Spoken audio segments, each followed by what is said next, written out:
आदेशम। सर्वप्रथम मैं क्योंकि मेरा पहला वीडियो है, तो सर्वप्रथम मैं उन प्रभु का जिनका हर पूजा में सर्वप्रथम स्थान है और जिनकी पूजा सबसे पहले की जाती है, उन गणेश भगवान की स्तुति करना चाहूँगा और उसके बाद आगे बढ़ेंगे। तो सबसे पहले श्री गणेशाय नमः। गजाननं भूतगणाधिसेवितं कपितजम्बूफलचारुभक्षणं उमासुतं शोकविनाशकार्यकं नमामि विघ्नेश्वर पादपं। श्री गंगे हर नर्मदे हर जटा शंकरी हर पार्वती पतय श्री शंभुजति गुरु गोरखनाथ महाराज की जय हो। नवनाथ 84 सिद्धों की जय हो। भगवान की जय हो। अटल क्षेत्र की जय हो। ब्रह्मतेश्वर महाराज की जय हो। कदली काल भैरवनाथ जी की जय हो। ज्वाला माई की जय हो। सनातन धर्म की जय हो। अधर्म का नाश हो। प्राणियों में सद्भावना हो। विश्व का कल्याण हो। हर हर महादेव की जय हो। और अपने अपने गुरु महाराज की जय हो। गौ ब्राह्मण की जय हो। बोल साचे दरबार की। कर्पूर गौरम करुणावतारम संसार सारम भुजगिंद्रहारम सदा वसंतम हृदयार वंदे भवम भवामी साहितम नमामि। मंदार माला कलनाल काय कपाल मालांडिकतकंधरा। नमः शिवाय च नमः शिवाय। गोरक्ष बालम गुरु शिष्यपालम शेषांग हिमालम शशिखंड भालम कालस्य कालम जित जन्मोजालम वंदे जटालम जगदम्ब जनालम। गुरु ब्रह्मा गुरुर्विष्णु गुरुर्देवो महेश्वरा गुरु साक्षात् परब्रह्म तस्मै श्री गुरुवे नमः। ध्यानं मूलम गुरुमूर्ति पूजा मूलम गुरुपदम मंत्र मूलम गुरुर्वाक्यम मोक्ष मूलम गुरु कृपा। मंत्र सत्यम पूजा सत्यम सत्यम देव निरंजनम गुरुर्वाक्यम सदा सत्यम सत्यमेव कम परम।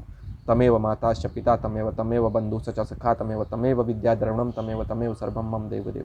आकाशे ताड़का लिंगम पाताले वटुकेश्वरम मृतलोके महाकालम सर्वलिंगम नमोस्ते। सेली सिरंगी सिर जटा झोली भगवा भेष कानन कुंडल भसिल से शिव गोरक्ष को आदेश। ओम नमो गुरु जी को आदेश। तो इस स्तुति के साथ मैं आपसे जुड़ रहा हूँ। तो मैं अपने जीवन के विषय में इस वीडियो में बताना चाह रहा हूँ, क्योंकि आज जो क्षेत्र है, आज सब ऑनलाइन क्षेत्र हो गया है। ये एक तो कोरोना काल और दूसरा कि समय परिस्थिति और कारण। क्योंकि यदि समय ऐसा आ गया है तो परिस्थिति और कारण तो अवश्य बदल जाते हैं, और यदि कारण ही कुछ ऐसा हो तो समय परिस्थिति बदल जाते हैं, और परिस्थिति हो ऐसी तो फिर कारण और समय बदल जाता है। तो ये सब एक दूसरे के सापेक्ष हैं तीनों। तो मैं जो था इस क्षेत्र में नहीं आना चाह रहा था, क्योंकि मेरा जो मार्ग है, मैं सोच रहा था मेरा पिछला जन्म जो है वो जो मेरा ये नया जन्म कह सकते हैं आप, क्योंकि मैं जिस मार्ग पे चल रहा हूँ वो पिछला मार्ग छूट गया। अब जो मेरा ये नया जीवन है या नया मार्ग है, कहीं मैंने कहा पिछला वाला जीवन मेरा इस जीवन में कोई बाधा ना पहुँचाए, तो इस कारण से मैं उसको नकार रहा था। लेकिन आज जो क्षेत्र है, तो मैंने जो अपने विचार या अभिव्यक्ति या आत्म अभिव्यक्ति या मेरी जो सोच है, जो भी मैंने अनुभव किया है, जो मेरी आत्म अनुभूति है, तो उनको मैंने पुस्तक पे लिखा। किंतु आज जो स्थिति है उसके कारण मेरे को ये ऑनलाइन क्षेत्र में आना पड़ा। भले इसके लिए चाहे कुछ भी हो, कह सकते हैं पिछले 1 महीने में जो मेरे साथ घटनाएं घटी, तो उनके कारण मेरे को इस क्षेत्र में आने का मौका मिला।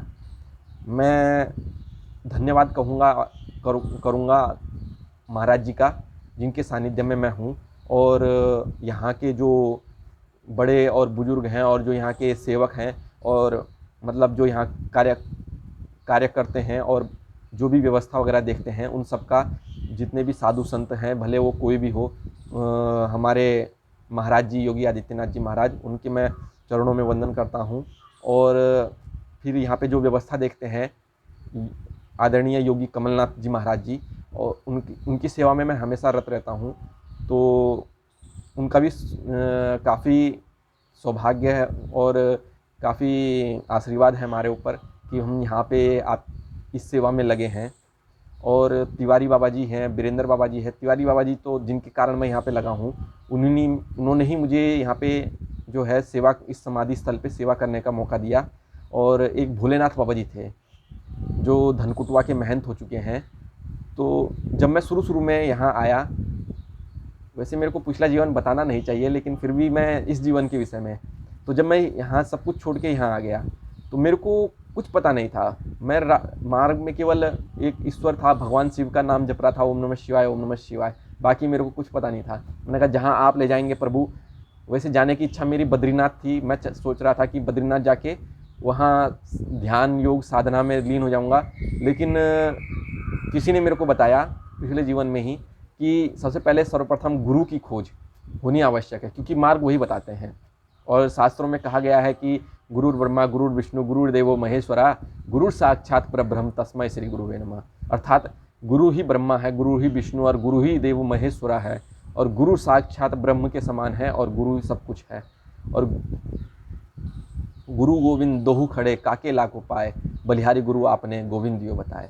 अर्थात शास्त्र वचन है, किंतु मैंने जो इस चीज़ को अनुभव किया है कि गुरु, अगर मार्ग आप भटक गए हैं तो गुरु ही मार्ग दिखा सकता है। भगवान तो प्राप्त करने के एक साधन साध्य हैं, किंतु साधन जो दिखाते हैं, जो मार्ग दिखाते हैं, वो है गुरु। तो गुरु कह सकते हैं आपकी ऐसे एक तत्व हैं जो श्रेष्ठ ऊंचे तत्व हैं, जो एक निम्न तत्व के बीज को पल्लवित करने के लिए, पुष्पित करने के लिए, और उस बीज में एक वट वृक्ष एक गुरु ही देख सकते हैं। और उस वट वृक्ष को अंकुरित करने के लिए सर्वप्रथम तो शिष्य को अपना सब कुछ त्यागना पड़ेगा, पिछला जीवन हो चाहे कुछ, क्योंकि जब एक बीज सड़ जाता है, गल जाता है, उसके बाद ही उसके अंदर से एक वट वृक्ष की भांति एक अंकुरण फटता है। तो वो उसके अंदर वो जो बीज है, उस बीज का महत्व और उस बीज की योग्यता, उस बीज को एक गुरु ही पहचान सकता है कि ये बीज वट वृक्ष बनेगा या ऐसा ही सड़ जाएगा, सड़ के मर जाएगा। क्योंकि जब आप देखेंगे कि भुना हुआ चना है तो उसके अंदर कभी बीज नहीं आ सकता है, लेकिन एक जो कच्चा चना है उसको जब आप बोएंगे धरती में तो अवश्य सड़ के, गल के और वट वृक्ष की भांति अवश्य बनेगा वो बीज जो है, चाहे वो किसी भी फल का हो, तो वो अवश्य फलदार वृक्ष बनेगा या फिर वट वृक्ष बनेगा या जो भी वृक्ष बनेगा, लेकिन वृक्ष बनेगा। और उसको एक गुरु ही देख सकता है कि इसके अंदर वृक्ष कैसा है, और उसके लिए आपको पात्रता होनी आवश्यक है आपके अंदर, क्योंकि जब तक पात्र खाली नहीं होगा तब तक उसके अंदर पूर्ण ज्ञान और पूर्ण विवेक नहीं आ पाएगा। शास्त्र कहता है विद्या दादाते विनयम, तो सच्ची विद्या जो है विनय प्रदान करती है। तो मैं तो अबोध था, अज्ञानी था, पिछला मतलब मैं सब कुछ छोड़ के बस एक प्रभु का नाम लेकर के आया। और जैसे ही मेरे को पता नहीं था मैं यहाँ कैसे आया, क्यों आया, क्योंकि मैं बद्रीनाथ जाना चाह रहा था, लेकिन कुछ ऐसी घटना घटी कि मैंने उस समय महाराज जी मुख्यमंत्री बने थे, तो मैंने टीवी में देखा कि यहाँ पे सिद्ध पुरुष रहते हैं और सेवा करने के लिए भी साधन है यहाँ पे। तो मेरा मन लगा कि मैंने एक गुरु की खोज में था, और क्योंकि यहाँ पे सिद्ध पुरुष रहते हैं तो मैंने सोचा वास्तव में जो क्या पता मुझे ऐसे गुरु यहाँ पे मिले, और संभवतः मिले भी। मेरे गुरु जो हैं परम योगियों में भी योगी राज हैं, ऐसे गुरु मेरे को मिले। भले वो अदृश्य रूप में मिले कह सकते हैं, लेकिन वो जो अनुभूति मेरे को यहाँ पे हुई है, मेरे को कहीं और नहीं हुई। मैं तो यहाँ पे जब मैं आया तो कार्यालय में एक डंडा बाबा जी थे, तो उनके सानिध्य में आया मैं। तो उन्होंने कहा कि पहले कमलनाथ बाबा जी से मिल के आइए। तो कमलनाथ बाबा जी के पास गया तो उन्होंने कार्यालय में वापस भेजा मुझे। कार्यालय में तिवारी बाबा जी थे, तो वीरेंद्र बाबा जी से उन्होंने कहा, और वीरेंद्र बाबा जी ने भी मेरा काफ़ी ध्यान दिया, मेरे ऊपर काफ़ी समझते हैं। तो उन्होंने मेरे को धर्मशाला में रात को ठहरवा दिया, क्योंकि शाम को ही पहुंचा था, तो रात को ठहरवाया। सुबह में लगभग 4:30-5 बजे स्नान वगैरह करके गौशाला चले गया। गौशाला में खजांची बाबा जी थे, तो मैंने आदेश बाबा जी कहा, प्रणाम कहा उस समय तो, क्योंकि मेरे को आदेश नहीं पता था। तो प्रणाम करके मैंने कहा बाबा जी मैं यहाँ पे सेवा करना चाहता हूँ। तो उन्होंने फिर वापस कार्यालय में भेजा, कहा वहाँ से एक पर्ची बनवा के लाइए तो अवश्य यहाँ पे लग जाओगे सेवा में। तो मैं वापस कार्यालय में आया। तो कार्यालय में आके जैसे ही मैं कार्यालय में आया तो जो समाधि वाले बाबा जी थे, भोलेनाथ बाबा जी, इनसे भेंट हो गई, अचानक से मिल गए। तो तिवारी बाबा जी से बात कर रहे थे, तो हमने तिवारी बाबा जी से पूछा, बाबा जी मैंने कहा ऐसी बात है कि गौशाला में हम सेवा करना चाहते हैं गाय की, हमारा बड़ा मन है। हम जब पिछले जन्म में मतलब ये बताए हम कि पहले भी हमने गाय की सेवा की है, तो बहुत मन है मेरा गाय की सेवा करने में। तो उन्होंने कहा कि ठीक है कर लेना। तो तब तक समाधि वाले बाबा जी जो थे, भोलेनाथ बाबा जी, उन्होंने कहा कि चल जब तेरे को सेवा ही करनी है तो सेवा है, कोई छोटी बड़ी नहीं होती। चाहे आप एक पत्थर रगड़िए, पूरा मंदिर रगड़ दीजिए, या किसी को भी रगड़ दीजिए, या कुछ भी कर लीजिए, किसी को खिला पिला लीजिए, चाहे कितना भी खर्च कर लीजिए, सेवा है। सेवा भाव से होती है। सेवा 3 प्रकार की शास्त्रों में बताई गई है, तन से, मन से और धन से। यदि आप तन से करना चाहते हैं तो तन से, मन से, धन से कर सकते हैं, अगर है आपके पास तीनों तो। धन नहीं है तो तन और मन से कर सकते हैं, और यदि तन भी थोड़ा व्यस्त है तो आप उसकी सेवा करना चाहते हैं तो मन से कीजिए। मन से निकली हुई एक सत्य की आवाज़ जो आपके मन के भाव से निकली हो, वो उसको अवश्य कुछ न कुछ, भले दूसरे से प्राप्त हो या दूसरे की सेवा द्वारा मिले, लेकिन आपका उसमें एक उच्च योगदान होगा, एक योगदान होगा मतलब। तो उसके बाद फिर हमने कहा ठीक है बाबा जी, हम समाधि पे सेवा कर लेंगे। तो उसके बाद फिर हम समाधि पे उनके साथ आ गए। यहाँ पे जो व्यवस्था थी उन्होंने बताया कि ऐसे सेवा करनी है, और उनकी कृपा से और गोरक्षनाथ जी की कृपा से और अपने गुरु महाराज जी की आशीर्वाद से आज अभी भी सेवारत हूँ। और जितना आनंद मेरे को यहाँ पे सेवा में आता है, शायद मेरे को पिछले जन्म में जो मैंने सोचता हूँ, मैंने अपने पिछला जीवन जो है इतने साल पिछले जीवन में बर्बाद कर लिए, लेकिन कारण तो यही था कि जो मेरा आधार था वो मेरा पिछला जीवन ही था। मेरे माता पिता, गुरु, इष्ट और जो मेरे बड़े बुजुर्ग रहे होंगे उन सब का आशीर्वाद और पूर्वजों का आशीर्वाद, और भगवान गोरक्षनाथ जी मेरे कुल देवता, कुल देवी माँ भगवती बाल कुंवारी, कुल देवता घंटाकर्ण देवता, सौरेला देवता, नागरचा देवता, नरसिंह देवता, क्षेत्रपाल देवता और भैरव देवता, क्योंकि इन सब का आशीर्वाद नहीं होता तो शायद मैं यहाँ पे तक नहीं पहुँचा।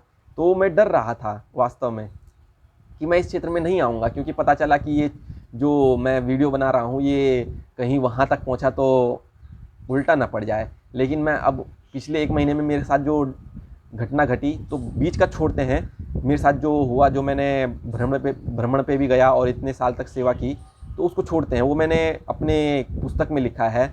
जब भविष्य में कभी यदि हो, भगवान ने अगर लिखवाई है तो कुछ ना कुछ कारण हुआ, यदि वो प्रकाशित हुई या फिर जो भी है, अभी नहीं, भविष्य में जब भी संभावना होगी तो होगी प्रकाशित, तो उसके बाद अवश्य पढ़िएगा। क्योंकि मेरे साथ जो घटनाएं घटी हैं उसकी घटनाओं के जिक्र तो मैं अवश्य करूँगा, कुछ कुछ घटनाओं का जो मुख्य हैं। लेकिन अब मैं जो अपने विषय में बताना चाहता हूँ तो मैं ज़्यादा नहीं खींचूँगा इस वीडियो को। तो उसके बाद मैं सेवा में रत हो गया। तो उसके बाद लगभग मुझे 2-2.5 महीना हुआ होगा, मैं साधना भवन में 7 नंबर में एक बाबा जी थे, नर्मदा नाथ बाबा जी, तो उनके साथ रहता था मैं। तो उनके साथ रहता था तो वो काफ़ी धार्मिक व्यक्ति थे, एक नाथ जी थे, तो बहुत कुछ जानते भी थे। तो उनके सानिध्य में रहा तो उन्होंने मेरे को एक माला दे दी, कहा इसका जाप किया करो सुबह सुबह, दोपहर और शाम को। मैंने कहा ठीक है। तो हम समाधि पे खाली बैठा रहता था, जब मैं वैसे सफाई करके जब खाली रहता था तो माला जाप कर लेता या जो भी है, थोड़ा ध्यान में बैठ जाता। तो मेरे को कुछ पता नहीं था, मैंने कहा ना, अबोध था मैं तब, केवल बैठता था, बैठते हुए क्या हो जाए, कुछ हो जाए, पता नहीं मेरे को कि कहाँ क्या कुछ, मतलब कुछ पता नहीं था।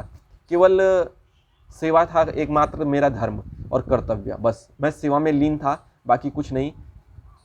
तो एक दिन क्या हुआ कि मेरे अंदर पता नहीं अचानक से जिज्ञासा हुई कि मैं अपने आप, पता नहीं कैसे, नींद कुछ दिन बाद जब मैं आ गया था उसके बाद, तो लगभग 1 महीना बीत गया होगा, 1-1.5 महीना। तो मैं 2:30 बजे उठा, और 2:30 बजे उठने के उपरांत अपना शौच वगैरह से निवृत्त होकर के स्नान करके, और 2:45 या 3 बजे तक लगभग अवैधनाथ जी महाराज जी की समाधि में आ गया। क्योंकि सफाई वगैरह मैं ही करता था तो चाबी मेरे पास ही थी, मैंने खोल के अंदर बैठ गया उनके पास, आसन लगाया और वहाँ पे बैठ गया। थोड़ी देर बाद अचानक मेरे साथ ऐसी घटना घटी कि मेरे को कह सकते हैं कि कुछ पता ही नहीं चला कि 1 घंटा कब बीत गया। और जब मेरी आंखें खुली तो उस समय जैसे ही जय गणेश शुरू हुआ तो मेरी अचानक से आंखें खुल गई। तो आंखें खुली तो मैंने देखा कि मेरी मुंडी थोड़ा नीचे थी, इस प्रकार, और मैं आसन में पूरा वैसे ही बैठा था, रीढ़ की हड्डी बिल्कुल सीधी थी, बस मुंडी नीचे थी। और मेरे को वो चीज़, वो मैं व्यक्त नहीं कर सकता हूँ, वो आनंद मेरे को आ रहा था। तो शुरू में मेरे को लगा कि ऐसे ही पता नहीं सो गया होऊंगा या जो भी है। तो शाम को मैंने ये बात नर्मदा नाथ बाबा जी से कही, तो उन्होंने कहा कि मैंने भी तेरे को स्वप्न में, मतलब सुबह के भोर के स्वप्न में मैंने तेरे को समाधि पे देखा, और कुछ अजीब सा चमक रहा था वहाँ पे की। तो मेरे को पता नहीं था कि बाबा जी ने खुद ही कहा पहले, बल्कि मेरे से, कि तुम सुबह कहाँ थे। मैंने कहा बाबा जी वहाँ पे था। तो कहा उन्होंने कि वहाँ पे कुछ समाधि पे चमक सा रहा था, अजीब सा। तो मैंने कहा बाबा जी ऐसी ऐसी बात हुई मेरे साथ। तो उन्होंने कहा हाँ। तो कहा उन्होंने कि तुम्हारे ऊपर गुरु महाराज और गोरक्षनाथ जी की कृपा है, और तुमको लाने वाले भी वही हैं, और मेरे गुरु गंभीर नाथ जी महाराज, भले वो सशरीर नहीं है, किंतु जो उनकी वहाँ पे चेतना है, उनकी जो ऊर्जा है, उनकी जो शक्ति है, वो जो आत्म तत्व में वहाँ पे अभी भी उपस्थित है। ये मैंने अनुभव किया है और उनके ही मार्गदर्शन से शायद मैं पिछले जो मेरा जीवन छूटा हो, जो मेरे साथ होनी थी, तो मेरे साथ जो घटनाएं घटी, शायद मैं सोच रहा था मेरे गुरु नहीं है, तो मेरे साथ कुछ ऐसी घटनाएं घटी। उसके बाद क्या हुआ कि नर्मदानाथ बाबा जी कुछ दिन बाद यहाँ से प्रस्थान किए, तो वो बता रहे थे कहीं और जाना है, कि कोई मठ है, तो वहाँ पे जाने की तैयारी कर रहे थे। तो मैंने कहा बाबा जी हम भी जाना चाहते हैं, हम इस व्यवस्था में और जहाँ पे हैं नहीं मतलब रहना चाहते हैं, हम भी योग साधना ध्यान में जाना चाहते हैं योग करने के लिए। तो मेरे को पता नहीं था योग क्या होता है, क्या साधना, क्या ध्यान। भाई ये पता था कि मैं सेवा कर रहा हूँ और यहाँ पे हूँ, जब योगियों का सानिध्य मिलेगा, साधुओं का सानिध्य मिलेगा तो अवश्य करने को मिलेगा, लेकिन इससे आगे मेरे को कुछ पता नहीं था। तो एक दिन मैं पूछा मार रहा था, तो मैं यहीं पे नौमीनाथ जी महाराज जी के पीछे पे आगे पे पोछा मारा था और लगभग 4:15 बज रहे थे। तो कमलनाथ भी बाबा जी उस समय पूजा करते थे। तो मैं पोछा मार रहा था, तो अचानक से पीछे से आवाज़ आई कि आ गया तू। तो मैंने सोचा कमलनाथ बाबा जी होंगे। जैसे मैं पीछे देखा, तो पीछे देखने के उपरांत जब मेरी हालत ख़राब हुई, पीछे कोई था नहीं और कमलनाथ बाबा जी भी अभी ऊपर से पूजा करके नहीं आए थे, तो मेरी जो हालत ख़राब हो रही थी उसकी स्थिति मैं ही बता सकता हूँ। तो मैंने डर के मारे फिर वापस आया इधर पे, फिर मैंने सफाई तो की पूरी। उसके बाद फिर कमरे पे चले गया, पूजा बाबा जी करके चले गए। उसके बाद मैं कमरे पे चले गया। मैंने फिर नर्मदानाथ बाबा जी को कहा, तो उन्होंने कहा ऐसे कोई बात नहीं है, कि होता है कभी कभी, तूने अचानक से सुन लिया होगा, कुछ ऐसे ही रहा होगा, कुछ नहीं था। तो उसके बाद फिर मेरा जाने का मन नहीं किया, पता नहीं क्यों, कोई ऐसी चीज़ थी जो मुझे रोक रही थी। तो मैंने मन बना दिया कि नहीं बाबा जी अभी थोड़ा सेवा करना चाहता हूँ, तो मैं नहीं गया। फिर मेरे साथ फिर एक बार धीरे धीरे करके मैं काफ़ी समय बीत गया। तो सितंबर का महीना था, तो 12 तारीख सितंबर से नहीं, 2 तारीख से पुण्यतिथि शुरू थी। तो पुण्यतिथि में रुद्रनाथ बाबा जी से मेरी भेंट हुई, जो योगी हैं एक और बहुत आदरणीय व्यक्ति हैं, साधु हैं, बहुत बड़े महात्मा हैं और आयुर्वेद के जानकार हैं। कह सकते हैं हम कि हर चीज़ में पारंगत हैं। वो काफ़ी यहाँ पे जो चीरा गुरु हैं वही हैं, कर्ण छेदन गुरु जी या गुरु जी का दीक्षा जो देते हैं महाराज जी की आज्ञा से, वो कमलनाथ बाबा जी हैं और कर्ण छेदन गुरु जो हैं वो रुद्रनाथ बाबा जी हैं। तो ये आदरणीय है, इसीलिए हैं इस पद पे। तो इनका बाबा जी काफ़ी मान करते हैं, महाराज जी भी। तो ये आए, मेरी भेंट इनसे हुई। तो इनके जो एक कह सकते हैं भक्त थे, तो उनके द्वारा मेरी एक बार बात हुई थी। तो बाबा जी ने कहा कि हाँ भाई कीर्तिश, मतलब मेरे नाम से पुकारा, वैसे पिछले नाम बताना नहीं चाहिए। तो कैसे हो तुम? मैंने कहा बाबा जी ठीक हूँ, लेकिन आप मुझे कैसे जानते हैं? कहे तुमसे बात हुई थी। मैंने कहा अच्छा वो बाबा जी हैं आप। तो फिर मैंने आदेश किया उनको, उनके चरण छुए। तो उन्होंने कहा कि देख रहा हूँ मैं कि गुरु महाराज की कृपा तुम्हारे ऊपर है। मैंने कहा बाबा जी कौन से कौन मतलब कहना क्या चाह रहे हैं आप? तो उन्होंने कहा कि गुरु महाराज गंभीरनाथ जी महाराज। तो उनके विषय में मैं उस समय तक मतलब जानता नहीं था कि क्या ये जानता था कि उनके पीछे हुआ था, लेकिन ये नहीं कि उनकी क्या शक्ति है और क्या है वो, तब तक मैं कुछ नहीं जानता था। लेकिन बाबा जी ने बताया कि वो एक शुद्ध पुरुष थे और 19वीं सदी के अपने समय के बहुत बड़े सिद्ध पुरुष थे। उनके विषय में भी मैं आगे बताऊंगा आपको अगले वीडियो में, लेकिन फ़िलहाल मैं जो बताना चाह रहा हूँ, वैसे बोरियत आ रही होगी आपको मेरी सुन के, लेकिन क्या करूँ कि जब क्योंकि जिस मार्ग पे मैं हूँ और यदि आपको मेरे विचार सही लगें तो अनुसरण कीजिएगा। और ये मैं इसलिए बता रहा हूँ क्योंकि एक होता है ना कि ये व्यक्ति ऐसा ही है, झूठ कह रहा है, तो उस चीज़ को मैंने अनुभव किया है। यदि आप भी उस चीज़ को अनुभव करना चाहते हैं और आप सोचते हैं कि ईश्वर नहीं होते हैं, उनके हम साक्षात दर्शन नहीं कर सकते हैं, तो एक बार गोरक्षनाथ मंदिर अवश्य आइए और योगीराज बाबा गंभीरनाथ जी गुरु महाराज जी के चरणों में बैठिए। तो आपको अवश्य, भले आपको समय देना पड़ेगा, ऐसा नहीं कि 1-2 दिन या 4-5 दिन या 1 महीना नहीं, आप पूर्ण समर्पण करना पड़ेगा यदि आप इस दिशा में हैं तो आपको इस दिशा में आने के बाद यहाँ पे अगर हो सके तो आइए ज़रूर। तो मैं अपने जीवन के विषय में इसलिए बता रहा हूँ ताकि आपको जो मैं आगे विचार बताऊँ कि आपको लगे कि हाँ ये इसने वास्तव में अनुभव किया है कि ये ऐसे ही बोल रहा है, कहीं से पढ़ के लिख के या जो भी है। तो हो सकता है आपको लगे, लेकिन कोई दिक्कत नहीं है, जो आपको लगे वो आपकी इच्छा है। अगर मेरे से कुछ भूल हुई हो या मेरे वचनों से आपको कोई कष्ट हुआ हो किसी को भी या हो रहा हो, मैं किसी निजी व्यक्ति या किसी क्षेत्र विशेष या किसी व्यक्ति विशेष के दबाव में आकर या वैसे नहीं बता रहा हूँ, मैं अपने अनुभव को बता रहा हूँ। यदि आपको कोई कष्ट हो मेरे विचारों से या मेरी सोच या जो भी मैं कहूँ उनसे, उस चीज़ से, तो मुझे क्षमा कीजिएगा। मुझे तो मैं आगे बताता हूँ। तो रुद्रनाथ बाबा जी आ गए, तो उन्होंने शाम को मेरी फिर मुलाकात हुई उनसे, उनकी सेवा में था मैं, मतलब उनकी क्या सबकी सेवा में था मैं। तो उनसे मुलाकात हुई तो उन्होंने मेरे को एक पुस्तक दी, कहा कि इसमें ये सब जो पूजा पद्धति है और जो ये आरतियां हैं इनको पढ़ा कीजिए। और उन्होंने ही मुझे सर्वप्रथम, वैसे मैं गीता पढ़ता था लेकिन पहले पढ़ी थी मैंने, लेकिन केवल महात्म्य पढ़ा था केवल, वो भी पिछले उसमें। तो उसी के कारण मैं बहुत प्रभावित था महात्म्य से, मैंने कि ईश्वर के दर्शन मुझे करने हैं, तो इसीलिए मैं निकला था घर से ईश्वर के दर्शन के लिए। लेकिन क्योंकि गुरु की खोज आवश्यक थी, तो ये बताया था मेरे पिछले जीवन में जिसने भी बताया होगा, तो मैं गुरु की खोज में निकला था। तो उन्होंने आके शाम को कहा, एक गीता की पुस्तक दी और कहा कि गीता की पुस्तक अवश्य पढ़ा कीजिए, और इस विषय में बताया उन्होंने। तो मैं शाम से ही एक अध्याय मैंने शाम को श्लोक सहित, संस्कृत श्लोक सहित और पूरा पढ़ा। मेरे को कुछ समझ में नहीं आया, फिर भी मैंने पढ़ा, पूरा पढ़ा।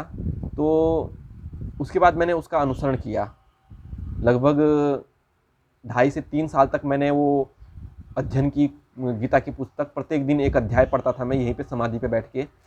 तो 3 साल तक मैंने उसको अपने आचरण में उतारा, 3 साल तक मैंने उसका अध्ययन किया, और 3 साल के बाद गीता मेरा आज अध्ययन कर रही है। अर्थात मेरा जो आचरण है वो गीता के अनुसार है या नहीं है, ये तो परमात्मा जाने, या फिर जो देख रहा होगा, या जो मेरे को पता नहीं, जो भी है।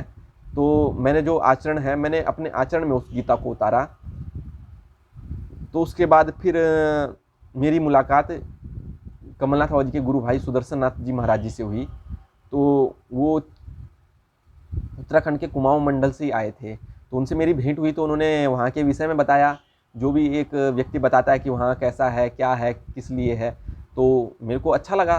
मैंने कहा क्या पता मेरे को योग वगैरह करने का मौका वहाँ मिले, क्योंकि मेरे साथ यहाँ पे जो घटनाएं घटी थी, मैं ध्यान में बैठता था तो मेरे को अचानक से क्या होता था कि 1 घंटा कब बीत गया पता ही नहीं चलता था। लगता था कि 10 मिनट या 15 मिनट हुए हैं और 1-1.5 घंटा बीत जाता था इस प्रकार बैठे। अब मेरे को वो आनंद की अनुभूति यहाँ पे हो रही थी। तो मैंने सोचा कि इस आनंद की अनुभूति को पूर्ण प्राप्त करने के लिए, या जो मैंने सुना था या लोगों से जाना था कि योगी लोग इतने सालों तक तपस्या करते हैं, इतने साल तक ध्यान में, समाधि में रहते हैं, तो उस चीज़ को प्राप्त करने के लिए मैं भी सोच रहा था कि क्यों ना ऐसे स्थान पे जाया जाए।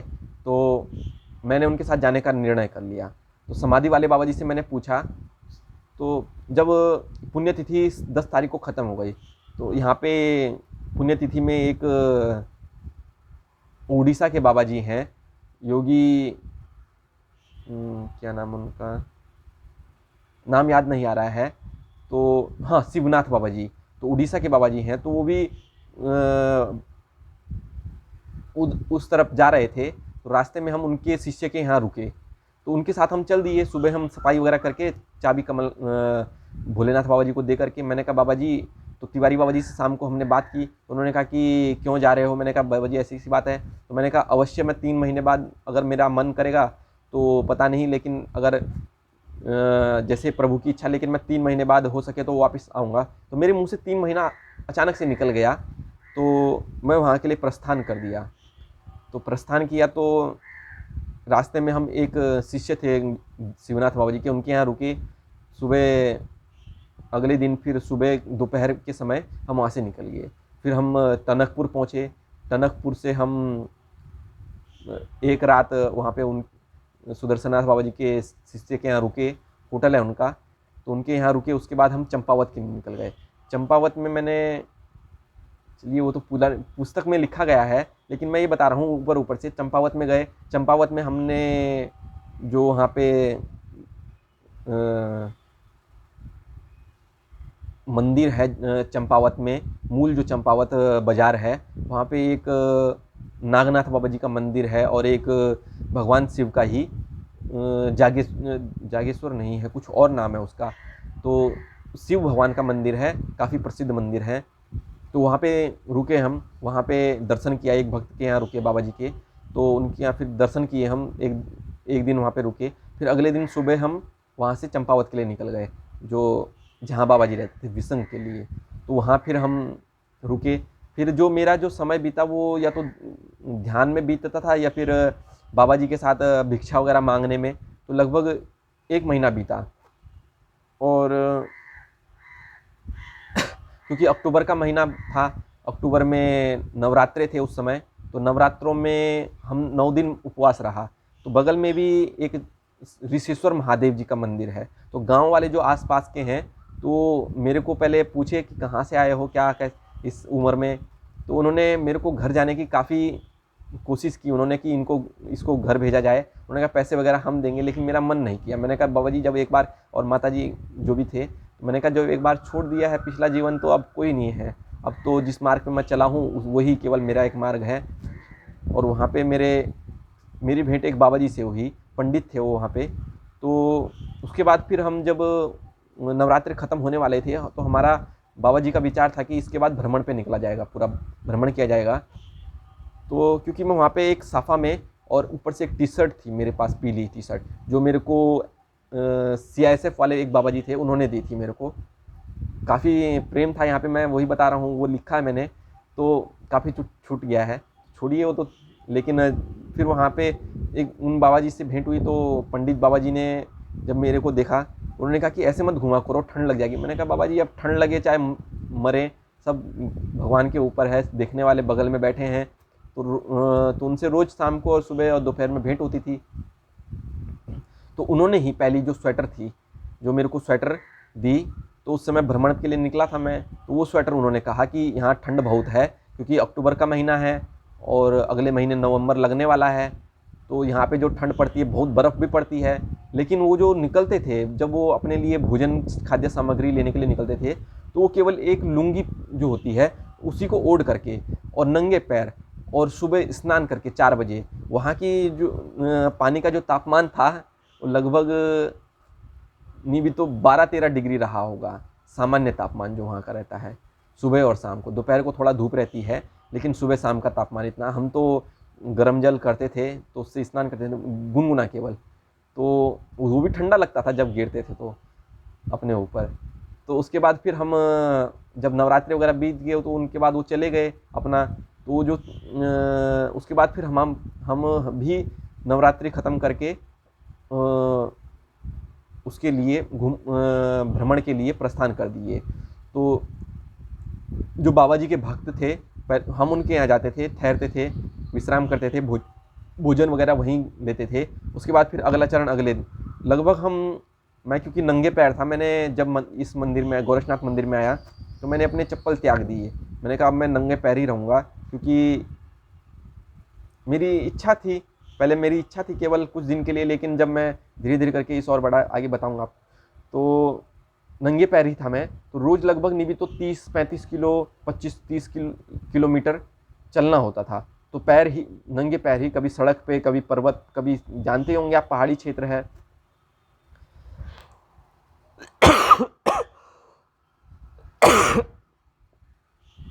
तो केवल चलना होता था, कि कभी मंदिर में ठहरते थे, कभी दर्शन करके किसी भक्त के यहाँ ठहरते थे। तो ऐसे ही हमने काफ़ी लगभग पूरा कुमाऊं मंडल भ्रमण किया 2 महीने तक। तो जब ठंड ज़्यादा बढ़ गई, केवल बागेश्वर नहीं घूम पाए हम, क्योंकि वहाँ बर्फ़ पड़ी थी। तो सभी जगह घूमे हम, पूरे जितने भी ज़िले हैं सभी ज़िलों में घूमे हम पूरे 2 महीने। और उसके बाद फिर हम वापस आ गए चंपावत में। मेरे साथ कुछ ऐसी घटना घटी 3 महीने बीतने वाले थे, लगभग 2 दिन बाकी थे, कि मैं उस चीज़ को व्यक्त नहीं कर सकता हूँ। वो मैंने लिखा है कि मेरे साथ जो जो घटनाएं घटी, मैं ये कह सकता हूँ कि मेरे को एक आवाज़ आई जिसने मेरे को वापस बुलाया, और जिस दिन उस आवाज़ ने कहा कि तू वापस नहीं आ रहा है, तो यही चीज़ कि मैंने तेरे को जहाँ के लिए बुलाया था, जहाँ के लिए बुलाया था, तू वहाँ से चले गया और वापस नहीं आ रहा है क्या? तो 3 महीने बीतने वाले थे, दूसरा दिन था, 2 दिन बाकी थे 3 महीने बीतने। तो कंबल सुखा रखे थे मैंने, उसमें एक लकड़ी का टुकड़ा था, ज़्यादा बड़ा भी नहीं था। अचानक से जब मैं कंबल उतारने लगा, तो वो लकड़ी का टुकड़ा एकदम से मेरे पैर पे, मेरे अंगूठे पे गिर गया और मेरे अंगूठे पे इतना बड़ा घाव बन गया कि नाखून, आधा नाखून हट गया और इतना खून निकलने लग गया। मैं लगभग 2 घंटे तक बाहर पे, बाबा जी अंदर ही विश्राम कर रहे थे, 2 घंटे तक बाहर पे कुछ आवाज़ तक नहीं निकली मेरी, और 2 घंटे तक वहीं पे मैं पड़ा रहा, रो तक नहीं पाया मैं। इतना दर्द हो रहा था कि मानो पूरा लगभग इतना बड़ा पत्थर पड़ गया होगा, मेरा मतलब पैर ही गायब हो गया हो, अंगूठा ही गायब हो गया हो। तो उसके बाद फिर जब बाबा जी बाहर आए तो उन्होंने देखा, तो उन्होंने फिर पास के डॉक्टर को बुलाना चाहा, लेकिन नंबर नहीं लगा। उसके बाद फिर पास में ही घर में एक व्यक्ति थे, तो उन्होंने आके ट्यूब वगैरह लगाई, उसके बाद दवाई दी, उसके बाद मैं विश्राम किया। अगले 2 दिन तक मैं विश्राम करता रहा, उठा नहीं, उठा भी मतलब कि जो भी व्यवस्था, स्नान वगैरह करने के लिए या फिर उसके लिए भी, तो पैर पे पॉलिथीन बांध के वगैरह जो भी हुआ। तो 2 दिन बाद मेरे अचानक से पता नहीं क्या मन किया, और मेरे को लगा कि मेरा पैर जैसे अपने आप ही बिना दर्दहीन हो गया है। मैंने बाबा जी से कहा सुबह ही कि बाबा जी मैं जाना चाहता हूँ वापस, मेरे साथ कुछ ऐसी घटना घटी। उन्होंने कहा कि ऐसे ही हुआ होगा, पागल है तू कि ऐसे विश्वास करता है इस चीज़ में। मैंने कहा नहीं बाबा जी, जब वो घटना घटी उसके बाद ही मेरे साथ ये घटना घटी, जब वो हुआ। तो उन्होंने कहा कि तेरी इच्छा है, तेरा जीवन तो आया था मेरे साथ कह के, तो अब तू जा ले। तो उसके बाद फिर उन्होंने थोड़ा पैसे दिए मुझको, तो और मैं चल दिया, अपना बैग वगैरह उठाया। तो रास्ते में ये लोग मिले, तो उन्होंने थोड़ा थोड़ा पैसे करके पहले तो कहा घर जाना, ये करना, वो करना। मैंने कहा पापा जी देखेंगे आगे क्या होता है, फिलहाल तो मैं जो भी है। तो उन्होंने मेरे को 10-10 20-20 रुपये जो भी होते हैं, मैं नहीं लेना चाह रहा था, लेकिन मेरे पास पैसे कम थे, मैंने बताया, लेकिन उन्होंने दे दिया। तो फिर मैंने ले करके लगभग 2.5-3 किलोमीटर दूर स्टेशन, बस स्टैंड स्टेशन है, मेरे को पता नहीं लगा कि वो दर्द कहाँ गया, और मैं पैदल ही स्टेशन तक आया, और वहाँ से एक ट्रक में बैठ करके टनकपुर, और टनकपुर से बस में पीलीभीत, और पीलीभीत से लखनऊ के लिए प्रस्थान किया। लखनऊ में उतरा, लखनऊ से फिर गोरखपुर स्टेशन तक आया, स्टेशन से फिर यहाँ पे।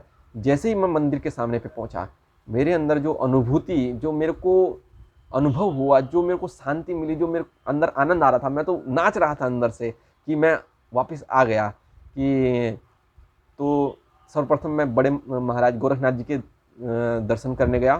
तो शाम का समय था, दर्शन वहाँ पे किए। जैसे ही मैं खड़ा हुआ, तो मेरे आज्ञा चक्र में एक ऐसी तेज, मानो जैसे कोई उसको निचोड़ सा रहा हो, एकदम सब पूरा जैसे मेरा शरीर एक जगह पे इकट्ठा हो गया हो इस आज्ञा चक्र में। वहाँ पे एक अलग ही, एक जैसे गर्म सा और अलग ही अनुभूति, मैं बता नहीं सकता हूँ, वो हुआ। उसके बाद फिर जब मैंने आंखें खोली तो काफ़ी समय बीत गया था, लगभग 10-15 मिनट। उसके बाद मैं समाधि पे आया, समाधि पे भोलेनाथ बाबा जी थे। तो उन्होंने कहा आ गया तू? मैंने कहा हाँ बाबा जी। मैंने कहा कैसा रहा, कि फिर पूछा वगैरह। तो मैंने कहा फिर बाबा जी ऐसी सी बात है, तो कहा कि लग जा सेवा में। फिर जब आ गया है तो उसके बाद फिर शाम को चले गए कमरे पे। उसके बाद मैंने जोत वगैरह जलाई, और उसके बाद फिर सेवा में रत हो गया।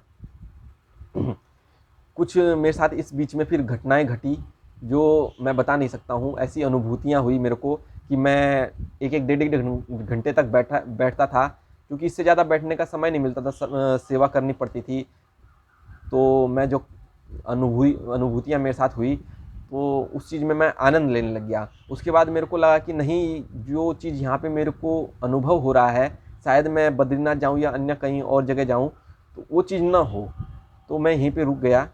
उसके साथ बाद में मैंने जाने की कई बार चेष्टा की, तो लेकिन फिर मेरे साथ ऐसी घटनाएं घटती कि मेरे को रुकना पड़ता। तो 1 महीने पहले ही जो मेरे साथ घटना घटी कि मैंने प्रण कर लिया कि मेरे को लगभग जितना साल हो गया है, जो भी हो गया, 4 साल हो गए हैं, तो 4 साल हो गया है। अब मैंने कहा यहाँ से मैं उस अनुभूति को पूर्णतः आनंद लेना चाहता हूँ, और वापस बद्रीनाथ जा कर के योग साधना में लीन हो जाऊँगा। वहाँ पे किसी गुरु को मिल लूँगा। मेरे को तब तक मेरे को जो अनुभव हुआ था, वो मेरे को उनके ऊपर श्रद्धा तो थी, गुरु गंभीरनाथ जी महाराज जी के ऊपर पूर्ण श्रद्धा थी, उनके ऊपर पूरा समर्पित था मैं यहाँ पे क्योंकि और शायद इसीलिए वो मेरे मार्गदर्शन कर रहे थे, क्योंकि मैं पूर्ण समर्पित था, पूर्ण सेवा में रत था। और मेरे को सेवा में इतना आनंद आता था कि मैं बता नहीं सकता हूँ, चाहे वो महाराज जी की सुरक्षा वालों की सेवा हो या समाधि की सेवा में हो। मैं जो काम 1.5 घंटे का होता था, रात को सफाई करता था मैं जब, तो जो काम 1.5 घंटे का होता था मैं उसको 6-6 घंटे में आनंद लेते हुए करता था। मेरे को थकान तक महसूस नहीं होती थी इस सेवा में, मेरे को थकान ही नहीं लगती, पता नहीं क्यों ऐसा लगता कि करता रहूं, सेवा है सेवा, मतलब थकान ही नहीं लगती। मतलब कह सकता हूँ मैं कि पूर्ण ऊर्जावान, और ऊर्जा से भी और ज़्यादा बढ़ जाता मैं। तो उस चीज़ मेरे साथ हुई। तो 1 महीने पहले मैंने मन कर लिया कि नहीं, अब मैं जाना चाहता हूँ यहाँ से और उस चीज़ का पूर्ण अनुभव लेना चाहता हूँ। और मैंने महाराज जी के पास गया कि बाबा जी मैं यहाँ से जाना चाहता हूँ। उन्होंने कहा क्यों जाना चाहते हो? मैंने कहा कि मेरे को अभी गुरु नहीं मिले हैं और मैं गुरु की खोज में, और यहाँ से मैं केवल इसलिए जाना चाह, मेरे को सब कुछ मिला है यहाँ पे, आपकी आशीर्वाद मिला है, आपने सब कुछ दिया है, जो भी मेरे साथ मेरे पास खाने के लिए, पहनने के लिए, रहने के लिए जो भी है, सब सुविधा आपने दी है। तो मैंने कहा बाबा जी ऐसी बात है, मेरे को गुरु नहीं मिल रहे हैं, इस कारण से मैं यहाँ से जाना चाहता हूँ। और फिर उन्होंने कहा कि बेटा, यही सब मतलब जो भी शब्द रहे होंगे, लेकिन उन्होंने मेरे को बताया कि जब तुम पूर्ण पात्रता प्राप्त कर लोगे तो गुरु तो तुमको खोजते हुए अवश्य आ जाएंगे। बस तुम अपना काम में निरंतर सेवा में रत रहो, तुमको अवश्य गुरु खोजते हुए आ जाएंगे जब तुम्हारे अंदर वो गुण आ जाएगा, वो पात्रता आ जाएगी। तो मैंने कहा ठीक है बाबा जी, लेकिन मैं जाना चाहता हूँ। उन्होंने कहा ठीक है चले जाना, कि ये चाबी वगैरह कमलनाथ बाबा जी को दे देना और उसके बाद तुम चले जाना। तो ऐसी स्थिति थी।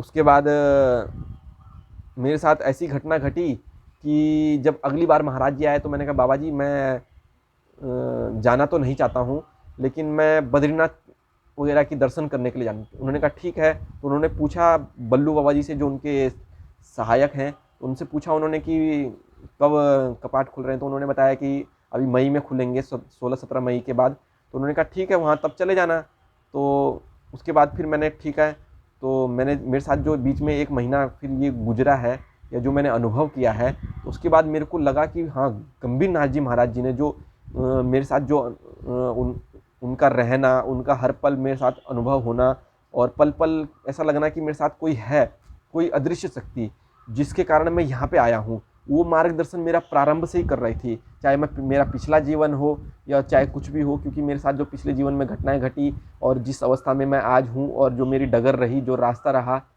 तो उसका मूल कारण वही है। मैंने कहा तो मैंने एक तो भगवान शिव का भी भक्त था, क्योंकि गोरक्षनाथ जी उनके ही स्वरूप हैं, उनमें और गोरक्षनाथ जी में कोई फ़र्क नहीं है। लेकिन मैं ये कह सकता हूँ वो पूर्ण गुरु जो मेरे को प्राप्त हुए, मैं उनकी ही शरण में हूँ। अब आगे क्या होगा वो तो पता नहीं। मैं अभी भी साधारण कपड़ों में ही हूँ, क्योंकि कपड़े बदलने से कोई योगी या साधु या वो नहीं हो जाता है। साधु स्वभाव से होता है, योगी कर्मों से होता है, और महात्मा, महान आत्मा जो है, महानता जब प्राप्त कर लेती है आत्मा, तो वही महान महात्मा बन जाता है। संत शांत चित्त वाला होता है, और संत तो और सन्यासी तो वो होते हैं जो, सन्यासी अर्थ जिसने न्यास त्याग दिया हो सब कुछ, उसके पास फिर चाहे वो पहने हो या कुछ भी हो, वो किसी चीज़ को, वो तो अपने में रमण करता है। तो मैं क्या हूँ, क्यों हूँ, किस लिए हूँ, मेरे को कुछ पता नहीं था अभी तक। तो मैंने लगभग 3 दिन पहले तो मैंने एक फ़िल्म देखी। तो मेरे पास कोई उद्देश्य नहीं था अभी तक मेरे जीवन में। मैं कभी ध्यान में बैठता या रात को लगभग आधा 1 घंटा ध्यान में बैठता, मैं रात को मेरे को नींद ही नहीं आती। मैं सोचता मेरा उद्देश्य क्या है, मेरा लक्ष्य क्या है, कुछ दिशाहीन था मैं, मेरा कोई लक्ष्य ही नहीं था। मतलब एकमात्र ध्यान साधना, इस चीज़ से मैंने कहा क्या होगा मेरा। लेकिन मेरे को आनंद मिलता था, आनंद तो मिलता था, लेकिन फिर भी मैं सोचता था कि अपने विचार में लिखता था कि ये आनंद जो है वो किस लिए है। केवल अपने लिए मैं अनुभव कर रहा हूँ, अपने लिए सब कर रहा हूँ, लेकिन मैं क्या अपने लिए ही आया हूँ? महाराज जी को देख के मेरे को लगता है कि जो दूसरों की सेवा में समर्पित है, वो पूर्ण योगी हैं। वो कर्म योग, ज्ञान योग, भक्ति योग, क्रिया योग सबसे निपुण, सब में निपुण है। क्योंकि जब मैं उनके सामने बैठता था, या कोई भी उनके सामने बैठता है, वो उस ऊर्जा का अनुभव कर सकता है, दूर तक भी कर सकता है। उनको देख, उनके चेहरे पे कृपा दृष्टि, मतलब उनकी कृपा दृष्टि पड़ते ही, या उनके चेहरों को देखते ही हमको जो अनुभव, या किसी को भी जो अनुभव प्राप्त होता था, वो अलग ही होता था। लेकिन मैं उसके बाद फिर मेरे साथ जो घटना, तो मैंने ट्यूबलाइट फ़िल्म देखी जिसमें सलमान खान और उसका भाई है।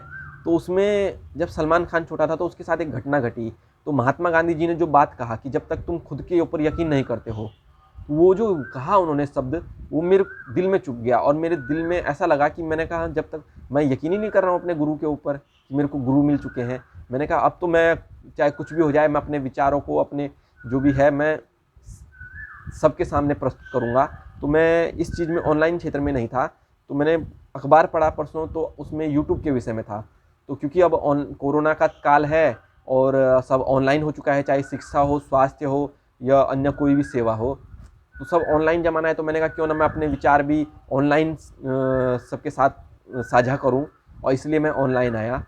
तो मेरा अभी तक का जीवन जो था ये था।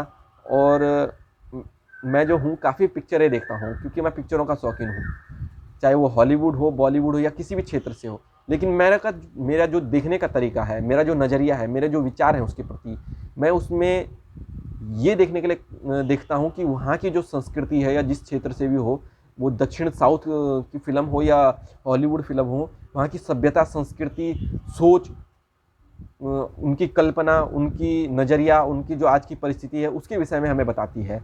बस देखने वाले के ऊपर निर्भर है कि वो मनोरंजन के लिए देख रहा है, कुछ सीखने के लिए देख रहा है या किस लिए देख रहा है, वो उसके विचार या सोच है या अपना जो भी निजी अनुभव है। तो जब मैंने बहुत सारी पिक्चरें देखी है, मैंने जैसे सीखने को मिला है मेरे को बहुत सारी पिक्चरों से। मैंने एक पिक्चर देखी थी KGF। तो मेरे को लगा कि जो आज की स्थिति है, आज की मानव की स्थिति, वो KGF जैसी है कि सब जो 20,000 गुलाम KGF में फंसे रहते हैं। तो सब थोड़ा यहाँ पे असुविधा इसलिए हो रही है कि मैं वार्तालाप कर रहा हूँ, इसलिए तो मेरे को लगा कि उन 20,000 जो लोग हैं वो जो फंसे हैं और उनको बचाने के लिए एकमात्र व्यक्ति आता है जिसके पास सोच है, एक नया विचार है, एक नई सोच है, जो स्वतंत्र है अपने में। क्योंकि वो स्वतंत्र है, वो कहीं भी कुछ भी काम अपने मर्जी से करता है, अपने इच्छा से करता है और उस चीज़ को करता है जिसमें वो निपुण है, जो उसके अंदर गुण है उसी को अपने, भले वो विलन है या उसने गंदा रास्ता अपनाया है, बेकार रास्ता अपनाया है, गलत रास्ता अपनाया है, लेकिन जो रास्ता अपनाया है उसने गलत व्यक्ति के साथ गलत किया है, अच्छे व्यक्ति के साथ नहीं। देख सकते हैं आपकी एक स्त्री जो है, जब उसका ब्रेड का टुकड़ा उसने कहा कि मातृ शक्ति से बढ़कर कुछ है ही नहीं। मैं तो जब मातृ शक्ति के विषय में तो मेरे को माँ भगवती बाल कुंवारी और उनके मार्गदर्शन पे मैं चला हूँ, उनका आशीर्वाद ही है। तो मैं उस मातृ शक्ति को नमन करता हूँ। मैं प्रत्येक स्त्री को माता कहते हैं ना, मातृ देवो भव पितृ देवो भव, माता को और पिता को देवताओं के समान मैं मानता हूँ। और मैं मानता हूँ कि मेरे जो माता पिता के कर्म हैं, ये पिछले जीवन में जो मैंने या उनके जो कर्म हैं, वही कर्म आज मेरे को यहाँ तक लाए हैं। और उनके जो उनका जो भी है, उनकी कृपा से और उनके आशीर्वाद से मैं जो हूँ यहाँ पे हूँ। भले उनको कष्ट हो रहा होगा या फिर जो भी हो रहा होगा, लेकिन जो मार्ग है जिस पे मेरे को परमात्मा ने अग्रसर किया है, तो सब उनका ही आशीर्वाद था जो मैं आज, मेरे को ये चीज़, मेरे को पता नहीं था मेरे को इतना अच्छा सब कुछ मिलेगा। अगर यदि आप विवेकानंद जी का जीवन देखें तो मेरे को उनके जीवन पे देख के जो आत्मा ठिठुर सी जाती है कि वो कैसी स्थिति से गुजरे, कि वो योग मार्ग पे चले गए। उनके माता जी जो थी, इस विषय में बाद में बताऊंगा कि, लेकिन उनको देख के, उनके जीवन को देख के मेरे को एक अनुभव हुआ कि नहीं, मेरा जीवन तो उनसे लाख गुना श्रेष्ठ है।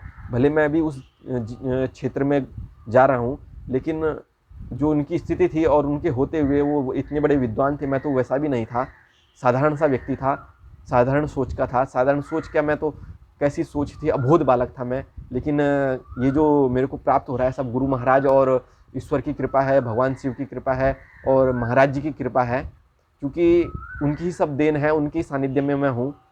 और जो भी बड़े हैं, आदरणीय हैं सब, मैं तो यहाँ पे चाहे वो भंडारी हो, कोठारी हो, चाहे कोई भी हो, सबको आदरणीय मानता हूँ, एक समभाव में मानता हूँ। चाहे वो रंक हो, चाहे राजा हो, सब मेरे लिए एक दृष्टिकोण से एक ही हैं, एक ही समान है। भले वो उनका नज़रिया अलग होगा, लेकिन मेरे लिए सब एक ही जैसे हैं। मैं तो सबसे कहता हूँ कि सब मेरे लिए, चाहे वो साधु हो, संत हो, सन्यासी हो, गृहस्थी हो, सब मेरे लिए सब एक ही हैं। तो वही चीज़ मैंने जो फिल्म देखी, तो उसमें उसके बाद मेरे को लगा कि हाँ, सब ऐसे ही परतंत्र हैं, स्वतंत्र कोई नहीं है। आज जो सबके विचार हैं, सब गुलाम, सबकी सोच गुलामी जैसी है और सब स्वतंत्र नहीं है। और मनुष्य को जो है और इंसान को जो है पूर्ण स्वतंत्र होना चाहिए, क्योंकि मैं स्वतंत्र हूँ, इसीलिए मैं ये बात कह रहा हूँ। तो मेरे को फिर मैंने 3 इडियट देखी थी, तो उसमें वो जो आमिर खान बताता है कि व्यक्ति को वो काम करना चाहिए जिसमें उसको मज़ा आए, अर्थात वो पूर्णता के साथ हो और उसमें उसका गुण झलकता है। जैसे आपने देखा होगा जो इंजीनियर बनता है, क्या नाम रहता है उसका, एक अरमान रहता है या रहमान, जो भी रहता है नाम रहता है, तो जो इंजीनियर बनता है तो वो उसने एक चीज़ कहा कि जब उसका इंटरव्यू हो रहा था कि मेरा पिछला जीवन जो था मैंने औरों के हिसाब से जिया, लेकिन जो अब मेरा जीवन है वो मैं अपने हिसाब से जीना चाहता हूँ। तो उन्होंने कहा नौकरी देनी है चाहे ना दो चाहे ना दो, लेकिन मैं अपने आप को अब बदल नहीं सकता हूँ। तो इस सोच को देखते हुए सामने वाले ने कहा कि क्या तुम कौन व्यक्ति, कैसे हो तुम कि टूटे ही नहीं। हमने कहा कि तुम ऐसे वैसे, तो जो भी कहा उन्होंने, तो उसके बाद उन्होंने कहा कि मैं अब स्वतंत्र हुआ हूँ और ये सब मेरे दोस्त की देन है। तो आज मैं स्वतंत्र हुआ हूँ, तो अब मैं उस स्वतंत्रता को कैसे अपने से अलग कर सकता हूँ। तो मेरे को लगा कि हाँ, तो एक जिसके पास कोई डिग्री ही नहीं थी, जो केवल योग्य व्यक्ति था और जिसके पास कोई डिग्री नहीं थी, ऐसे व्यक्ति साइंटिस्ट बना। क्या नाम था, उनचुंग वांगडू जो नाम था उसका, तो ऐसा व्यक्ति साइंटिस्ट बना। तो ऐसा व्यक्ति भी साइंटिस्ट बन सकता है, लगा सकते हैं हम कि वो व्यक्ति साइंटिस्ट बना और उसका जो जिसके नाम से डिग्री थी वो वैसे ही केवल टेंडर खोदने लायक इंजीनियर बना। और जब वो जो चतुर था, जो केवल पढ़ाकू बच्चा था और हमेशा प्रथम आता था हर क्षेत्र में, भले उससे प्रथम वो आया लेकिन उसकी सोच अलग थी, उसका केवल वो पढ़ने के लिए पढ़ता था।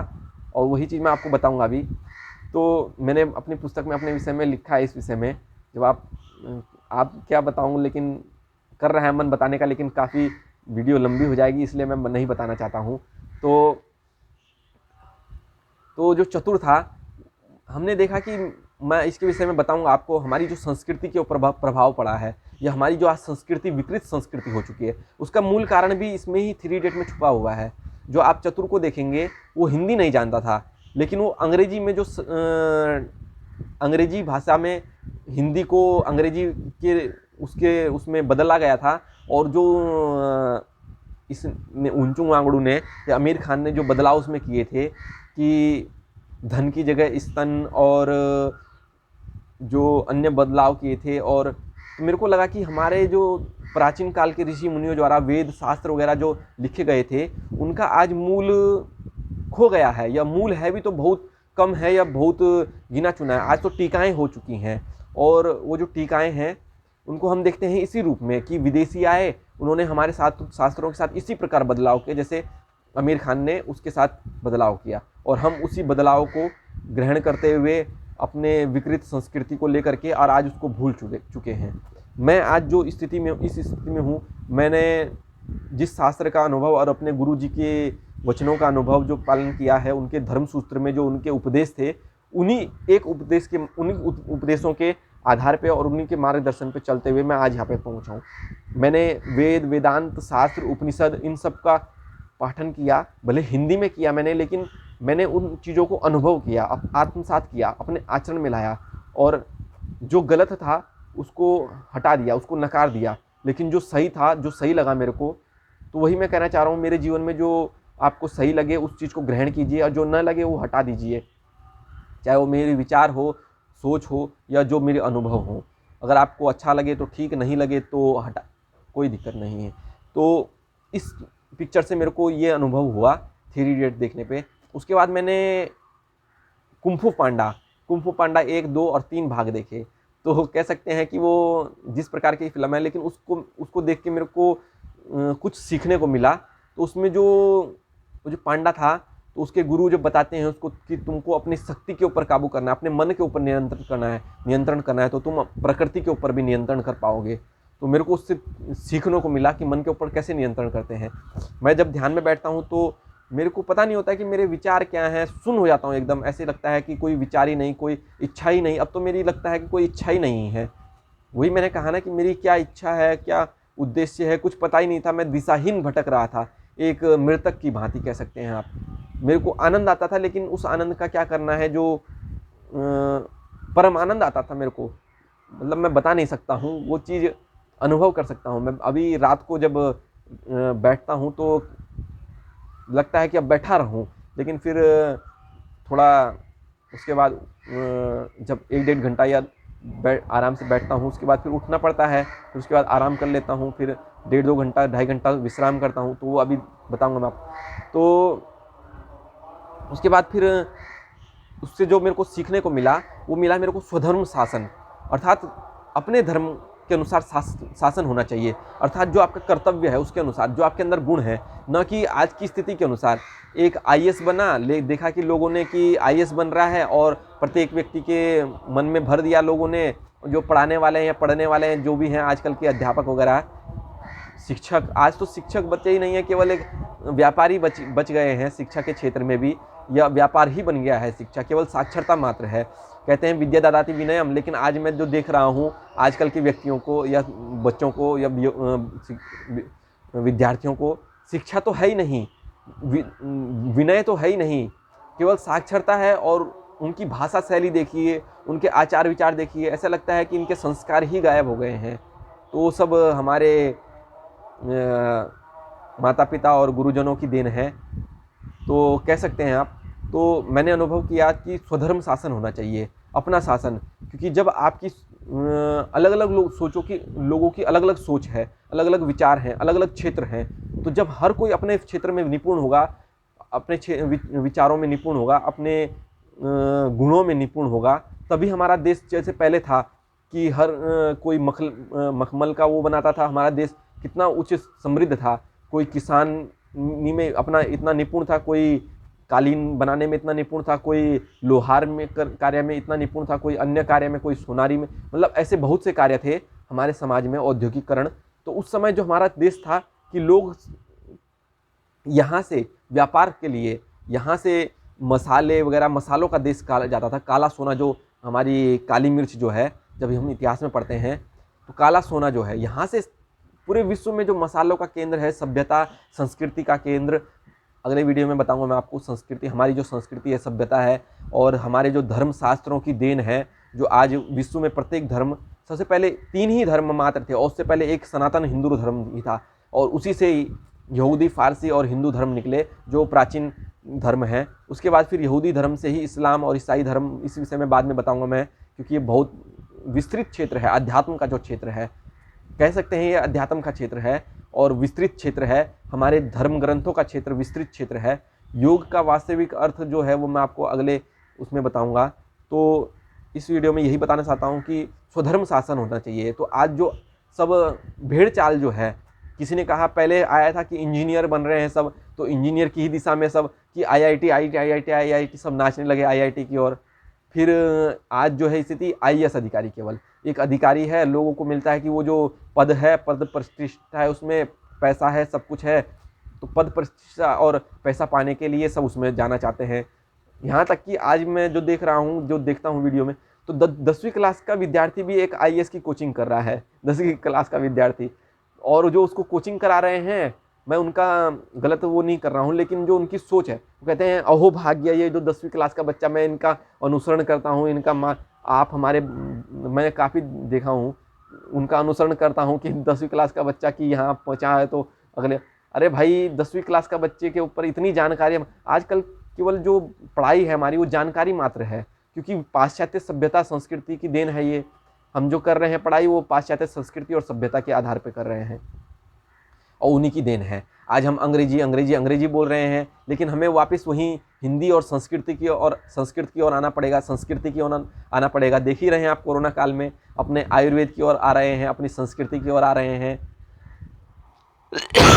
तो विदेशी लोग जो है, आप आज विदेशों में देखेंगे तो लोग हमारी ओर आकर्षित हो रहे हैं, योग की ओर आकर्षित हो रहे हैं। कई सारे ऐसे लोग हैं जो संत महात्मा जो हैं, वो योग की ओर आकर्षित हो रहे हैं। और हम जो हैं, योग के जनक जो हैं, जिनके पास हमारे धर्मशास्त्र अपने हैं, जो धर्म के रक्षक हैं, धर्म की मार्ग पे चलने वाले हैं, वही आज भोगी और पशुवत सभ्यता को ग्रहण कर रहे हैं। तो इस विषय में आगे चर्चा करूंगा मैं। तो जो हमारा जो मैं वही कह रहा हूँ, तो आज जो सब हैं वो आईएएस की कोचिंग में ही लगे हैं, मतलब एक आईएएस मात्र बनने के लिए। भले अलग क्षेत्र में जब कोई निकल जाए, अलग क्षेत्र में वो बन जाए, लेकिन अधिकतर लोग इसी क्षेत्र में सब चाहते हैं कि हम वो चीज़ प्राप्त करें। सेवा भाव से बहुत कम ऐसे हैं, मैंने सेवा भाव से 2-4 व्यक्तियों को देखा है। एक दीपक रावत बाबा जी हैं, जिनके विषय में मैं काफ़ी जानता हूँ। अभी मैंने उनके लिए एक यहाँ से कुछ भेंट भेजी है। यदि आपको बाबा जी आप देख रहे हो और आपको प्राप्त हो तो उसको ग्रहण करने की कृपा कीजिएगा। वो मैं नहीं भेज रहा हूँ, ये समझिए गोरक्षनाथ जी भेज रहे हैं। मैं एक केवल माध्यम मात्र हूँ, सब उन्हीं की प्रेरणा है। मैं जो आज कह रहा हूँ या जो मेरे साथ जो भी मैं विचार, मेरे विचार है, सब उन्हीं की प्रेरणा है, सब उन्हीं की देन है। गुरु महाराज जी का आशीर्वाद है और उन्हीं के प्रेरणा से मैं जो भी बोल रहा हूँ। मेरे को जो अभी अनुभव हो रहा है कि वही सब कुछ बुलवा रहे हैं, मैं नहीं बोल रहा हूँ, क्योंकि मैं बोलने वाला कौन, उनकी इच्छा के बिना तो पत्ता भी नहीं हिल सकता है। मैंने कहा ना, मैंने गीता में जो अनुभव किया है सब वही है, जो भी है एकमात्र वही है, सब में वही है। मैं सब में वही देखता हूँ, वही अपने प्रभु भगवान शिव को ही देखता हूँ और शिव को सब में देखता हूँ। अब जल की एक बूंद को आप समुद्र में देखिए, समुद्र को एक जल की बूंद में देखिए, बात एक ही है तो जल की बूंद ही, या समुद्र तो जल की ही बूंद है, या जल की बूंद भी समुद्र बन सकता है। बस आपका नज़रिया क्या है वो आप मायने रखता है। तो वही मैं कहना चाह रहा हूँ। तो जो मैंने उनसे सीखने को मिला, एक टर्टल वाली पिक्चर देखी मैंने, तो उससे सीखने को मिला मेरे को कि जो आपके विचार हैं, अलग अलग व्यक्ति के अलग अलग विचार हैं, तो अलग अलग क्षेत्र हैं। तो जब हर क्षेत्र में कोई समृद्ध होगा तभी तो हमारा देश समाज विकास करेगा, समृद्ध बनेगा। विकास तो विनाश के पीछे विकास है, विकास के पीछे विनाश है। लेकिन जो हमारा भारत था, समृद्ध भारत, समृद्धि थी, प्रत्येक व्यक्ति स्वतंत्र था, प्रत्येक व्यक्ति पूर्ण था, प्रत्येक व्यक्ति समृद्ध था और कह सकते हैं कि अपने क्षेत्र में एक उच्च स्तर पे था। तो वो चीज़ मेरे को मिली देखने को उस पिक्चर में, टर्टल वाली में। तो उसमें वो जो बूढ़ा चूहा होता है वो कहता है कि उस लीडर को, तो उस पहले लीडर कहता है कि ये इधर जाता है, मैं चाहता हूँ कि सबकी सोच एक जैसी हो। तो चूहा कहता है नहीं, अगर सबकी सोच एक जैसी हो जाएगी, सब एक जैसे बन जाओगे, तो उनका फिर व्यक्तित्व जो है, जो उनके विचार हैं, वो सब नष्ट हो जाएंगे। हर किसी का अपना एक व्यक्तित्व है, कोई अपने क्षेत्र में पूर्ण विकसित होना चाहता है या पूर्ण विकसित विकास की ओर बढ़ता है या पूर्णता की ओर जाता है। उसके अंदर कोई ना कोई अपने गुण होते हैं जो उसमें श्रेष्ठ है, वो गुणों में श्रेष्ठ है। मेरे अंदर जो गुण था मैं आज निखार रहा हूँ उस चीज़ को अपने, और इस और अग्रसर हूँ क्योंकि मैंने वो गुण जाना है। तो मैं वही आप सबसे कहना चाहता हूँ जो समाज में व्यक्ति हैं कि अपने गुणों को पहचानिए। भले पढ़ने से कुछ नहीं होता है। आज देख लीजिए सब प्रमोट हो रहे हैं, क्या उनको वो अध्ययन कर रहे हैं बस प्रमोट हो रहे हैं।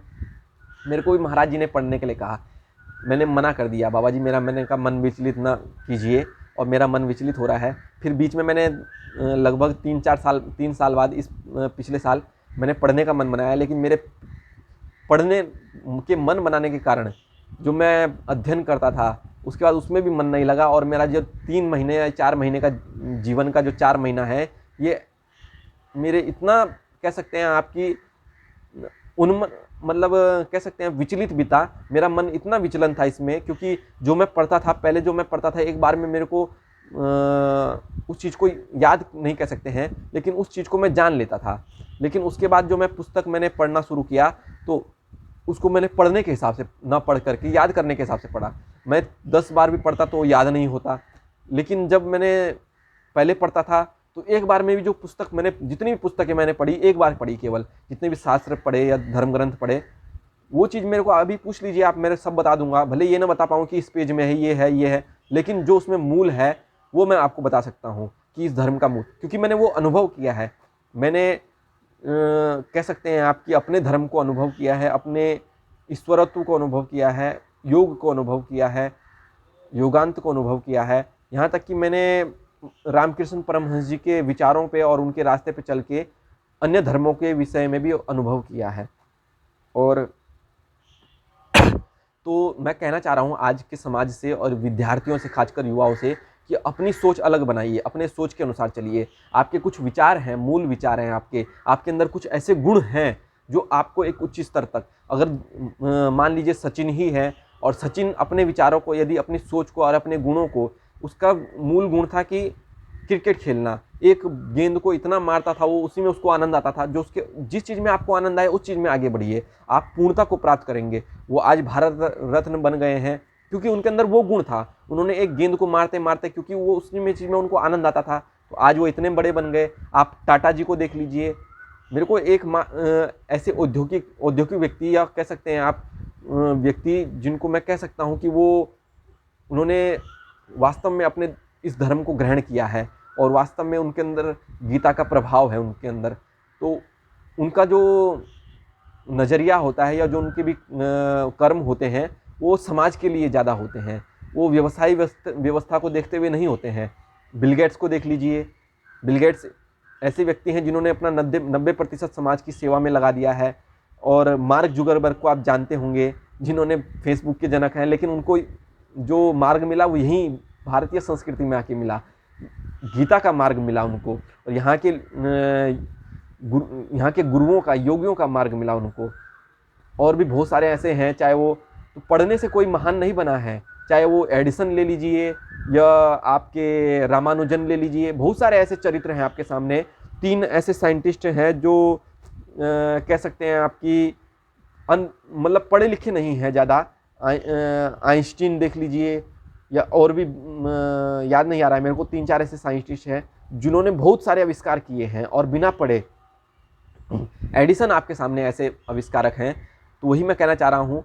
और आपके गीता जिनके उसमें गीता ने बदलाव किया है, बहुत सारे ऐसे आज हमारे समाज में हैं देखने को। मेरे अंदर जो बदलाव हुआ है, मैं एकमात्र महाराज जी के उपदेश हैं, उनको मैं आपको बाद में बताऊंगा। तो उनका एक उपदेश है कि गीता सब धर्मों में श्रेष्ठ है। धर्मों में श्रेष्ठ नहीं कह सकता हूँ, सब कालों में सत्य है। और वेदांत, उपनिषद, शास्त्र सभी का मूल जो है गीता में समाहित है। और गीता एक ऐसा धर्मशास्त्र है जो हमको सभी धर्मशास्त्रों की ओर ले जाता है, मूल बताता है, हमें स्वयं की ओर ले जाता है और हमें अपना व्यक्तित्व निखारने की ओर, अपने उच्च आचरण की, श्रेष्ठ व्यक्तित्व की ओर ले जाता है, जो हमें हमारा स्वयं का मार्ग बताता है, जो हमारा मार्गदर्शन करता है। उसमें मेरे को अपने सारे जितने भी मेरे प्रश्न थे, संशय थे, सब मिट गए। मैंने उस चीज़ का अनुसरण किया। और यदि मैंने कईयों को मैंने माध्यम मात्र हूँ, लेकिन मेरे प्रभु द्वारा मेरे को उपदेशित, मैंने कई सारों को लोगों को गीता दी है। तो यदि वो देख रहे हो ये वीडियो, तो उसको पढ़ने की अवश्य कृपा कीजिए। और वही मैंने कहा ना, 1 अध्याय रोज़ पढ़िए। और उसका अनुसरण आपको, जब तक आप कुछ समय तक नहीं करेंगे या उसका कुछ काल तक नहीं अनुसरण करेंगे, कुछ समय दीजिए उसको। भले आप 4 बार पढ़िए, 5 बार पढ़िए, लेकिन पूर्ण गीता को ख़त्म करके 4-5 बार पढ़िए, अवश्य पढ़िए। उसमें आपके सभी प्रश्नों का उत्तर मिलेगा। तो वही मैं आपसे कहना चाह रहा हूँ। और मैंने आज ही एक सुबह फिल्म देखी, मतलब कल रात को फिल्म देखी, रोबोट 2। उसमें मेरे को एक चीज़ सीखने को मिला कि उसमें जो वशीकरण है, वो कहता है कि जो हमारी पहले स्थिति थी वही स्थिति आज भी है। और उस बुराई से लड़ने के लिए हमें उस पुरानी संस्कृति को, उस सभ्यता को, उन वेदों को, उन शास्त्र ग्रंथों को वापस लाना पड़ेगा इस समाज में। इस जो आज का समाज है, वही स्थिति रोबोट 2 में भी है। तो उन्होंने बताया कि चिट्टी को वापस जीवित करना पड़ेगा, क्योंकि वो जो उस समय स्थिति थी, भले उससे लोगों को नुकसान नहीं हुआ, किसी कारणवश हो गया, लेकिन वो गलत व्यक्ति के हाथ में, जो हमारे पाश्चात्य व्यक्ति हैं आए यहाँ पे, उन्होंने हमारे धर्म ग्रंथों में जो बदलाव किया, उसके कारण हमारे उसमें फ़र्क पड़ा। लेकिन वापस अगर उसको सही किया जाए, हमारे विद्वान ऐसे हैं, वो टीका पे टीका तो लिख रहे हैं, लेकिन जो वास्तविकता है उसको न लिख करके अपने विचारों को उसमें थोप रहे हैं, काल्पनिक विचारों को थोप रहे हैं। मैंने ऐसे ऐसे व्यक्तियों को, कथावाचकों को देखा है, जिनका मार्ग इधर का होता है, कहते वो इधर का मार्ग है, लेकिन होता उनका इधर का है। कहते ऊपर के लिए हैं, लेकिन जाते नीचे के लिए हैं। तो मैंने बहुत सारे ऐसे व्यक्ति देखे हैं, ऐसी योगी संत महात्मा देखे हैं जो केवल ढोंगी हैं, कान में कुंडल पहने हैं। लेकिन मैं महाराज जी की बात नहीं कर रहा हूँ, मैंने केवल अपने जीवन में बहुत मतलब ऐसे योगी मात्र पूर्ण योगी तो मैंने अपने जीवन में, जिसको मैंने अनुभव किया है और साक्षात देखा है, वो एक केवल महाराज जी हैं, या एक देवी पाटन वाले बाबा जी हैं, जिनका सानिध्य मुझे मिलता है। योगी महंत योगी महंत मिथिलेश नाथ जी महाराज हैं, कमलनाथ बाबा जी के। नहीं बाबा जी, रहने दीजिएगा, आज मत दीजिएगा पानी। तो उनका सानिध्य मुझे मिलता है। तो वही चीज़ मैं आपसे कहना चाह रहा हूँ। उनका सानिध्य मुझे मिला इसी कारण से। वो उनके अंदर योगत्व तो है, और कह सकते हैं आप योगी आदित्यनाथ जी महाराज जी तो अपने में पूर्ण योगी हैं, भले कोई और ना समझे, क्योंकि जब तक उनके पास उनके सानिध्य में कोई आएगा नहीं तब तक कोई जान नहीं सकता है उनको। केवल उनका राजनीतिक मार्गदर्शन देखते हुए, उनका राजनीतिक मार्ग देखते हुए लोग उनके प्रेमी हो चुके हैं, लेकिन ऐसी बात नहीं है। यदि आप उनके योग मार्ग को देखें, उनके शरण में आए और मेरे प्रभु ईश्वर गोरखनाथ जी की और गंभीरनाथ जी महाराज जी की शरण में आए, भगवान शिव की शरण में आए, यहाँ पे एक बार अवश्य आएगा। अगर आप ये वीडियो देख रहे हैं तो उनकी शरण में बैठिए, 10-15 मिनट आप बैठिए, तो आपको लगेगा कि हाँ, यहाँ पे वो शक्ति भी अभी भी विराजमान है। भले साक्षात तरीके से ना हो, लोगों के अंदर ना हो, क्योंकि मैंने ऐसे व्यक्ति देखे हैं यहाँ पे जो कान में कुंडल पहने हैं, मैंने कहा ना, और ऐसे व्यक्ति हैं जिनके अंदर ईर्ष्या है, द्वेष है, ईर्ष्या है, द्वेष है, लोभ है, मोह, अहंकार है।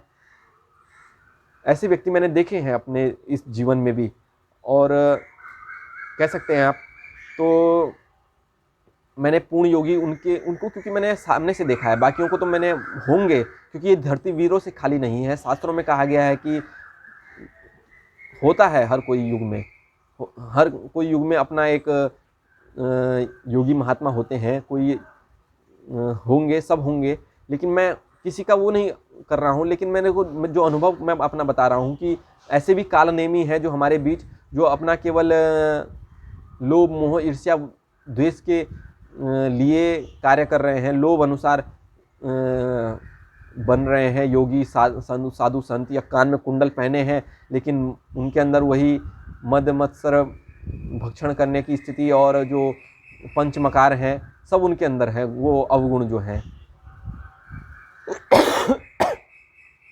काफ़ी बोल रहा हूँ मैं, माफ़ कीजिएगा, लेकिन ये मेरा पहला वीडियो है और अपने विषय में है, तो मैं पूर्ण बताना चाहता हूँ आपको कि मेरा जो विचार है, मेरी जो सोच है, या जो मैंने अनुभव किया है, तो उस चीज़ से मेरे को जानने को मिला कि जो हमारे पुराने धर्मशास्त्र हैं उनको अब वापस हमको उनको ग्रहण करना पड़ेगा। ये जो जानकारी मात्र है हमारी, ये ज्ञान नहीं कह सकते हम, ये जानकारी मात्र है। चाहे आप किसी भी क्षेत्र में, इतिहास का जानकारी है, या इतिहास से हमें थोड़ा कुछ सीखने को मिलता है, लेकिन ज्ञान नहीं मिलता है। ज्ञान पूर्ण गुरु के अनुसार ही मिलता है, पूर्ण गुरु के बिना ज्ञान नहीं मिलता है, और जब तक पात्रता न हो तब तक ज्ञान मिल ही नहीं सकता है। ये मैंने अनुभव किया है। अभी मेरे को भी पूर्ण ज्ञान नहीं हुआ है, लेकिन जो अनुभव मैंने किया है उसके अनुसार मैं आपके सामने रख रहा हूँ अपने तथ्य। मैं केवल एक कह सकता हूँ कि शास्त्र और जो मैंने इतिहास ग्रंथों में, रामायण, महाभारत और गीता में जो मैंने पढ़ा है, जो अनुभव किया है, जो अपने आचरण में लाया है, वही मैं आपको बताना चाह रहा हूँ। न मैंने कोई आसन किया है, ना कुछ मेरे को क्या हुआ, मेरे को खुद जो आसन मैं लगा रहा हूँ, ये लगाता हूँ, मेरे को कैसे प्राप्त हुआ, या जो मैं ध्यान मुद्रा या जो भी करता हूँ मेरे को पता नहीं है, बस अपने आप ही हो गया है। लेकिन आप इस मार्ग में आएंगे तो आप बस समर्पण भाव चाहिए, सेवा भाव चाहिए, पूर्ण समर्पण और पूर्ण सेवा। वही मैंने किया है अपने गुरु महाराज जी के चरणों में, और उसी से मेरे को सब कुछ प्राप्त हुआ है। तो उस चीज़ से मेरे रोबोट 2 से मेरे को सीखने को मिला कि वापस आता है वो चीज़, चक्र चलता है। आज जो पाश्चात्य जो संस्कृति सभ्यता है वो हमारे अंदर, हमारे समाज में बिखर रही है, आ रही है, और जो पाश्चात्य सभ्यता वाले हैं वो हमारी संस्कृति और सभ्यता की ओर लाए जाते हैं। वो एक पूर्ण गुरु की खोज में है, वो गुरु को ढूंढ रहे हैं, लोगों के अंदर देख रहे हैं, लेकिन वो ऐसे गुरुओं की भी सानिध्य में जा रहे हैं जो गुरु कहलाने लायक नहीं हैं, या ढोंगी गुरुओं के सानिध्य में जा रहे हैं। क्योंकि मैं देखता हूँ कि लोग हमारे योग को गलत दिशा में ले जा रहे हैं। योग एक आसन मात्र नहीं है, ये तो योगा है। योग का अर्थ है योगस चित्त वृत्ति निरोधः, अर्थात जो चित्त की वृत्तियों को का निरोध करे। इसका मतलब ये नहीं कि निरोध मतलब रोके, नहीं, अर्थात चित्त की वृत्तियों से ऊपर उठे, मन की वृत्तियों से ऊपर उठे, मन से ऊपर उठे, इंद्रियों से ऊपर उठे, अपने आत्म तत्व में लीन हो, अपने चेतना में लीन हो, अपने कर्मों में लीन हो। मैं ये नहीं कह रहा हूँ कि हर कोई योग ही करके मुक्ति को प्राप्त कर सकता है, नहीं। साधारण व्यक्ति भी कर्म योग द्वारा जो गीता में बताए गए हैं, ज्ञान योग, भक्ति योग, कर्म योग, सेवा योग, और विवेकानंद जी तो सेवा योग के एक प्रेरणा स्रोत हैं।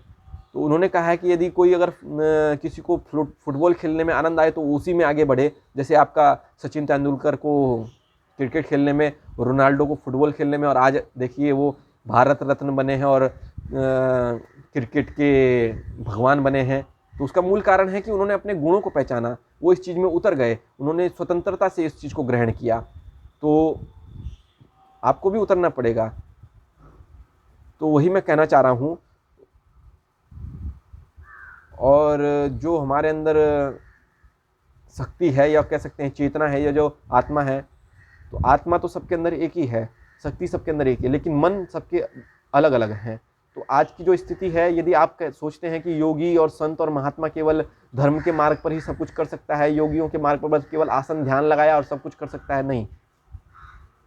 यदि वो स्थिति राजाओं महाराजाओं वाले होती तो वो अपने एक शिष्य को ऐसे शिष्य, योग्य शिष्य को बना सकते थे। लेकिन आज क्योंकि दुनिया स्वार्थवश है, कोई चंद्रगुप्त मौर्य नहीं है, कोई रामचंद्र जी नहीं है, कोई कृष्ण नहीं है, या कोई अर्जुन नहीं है।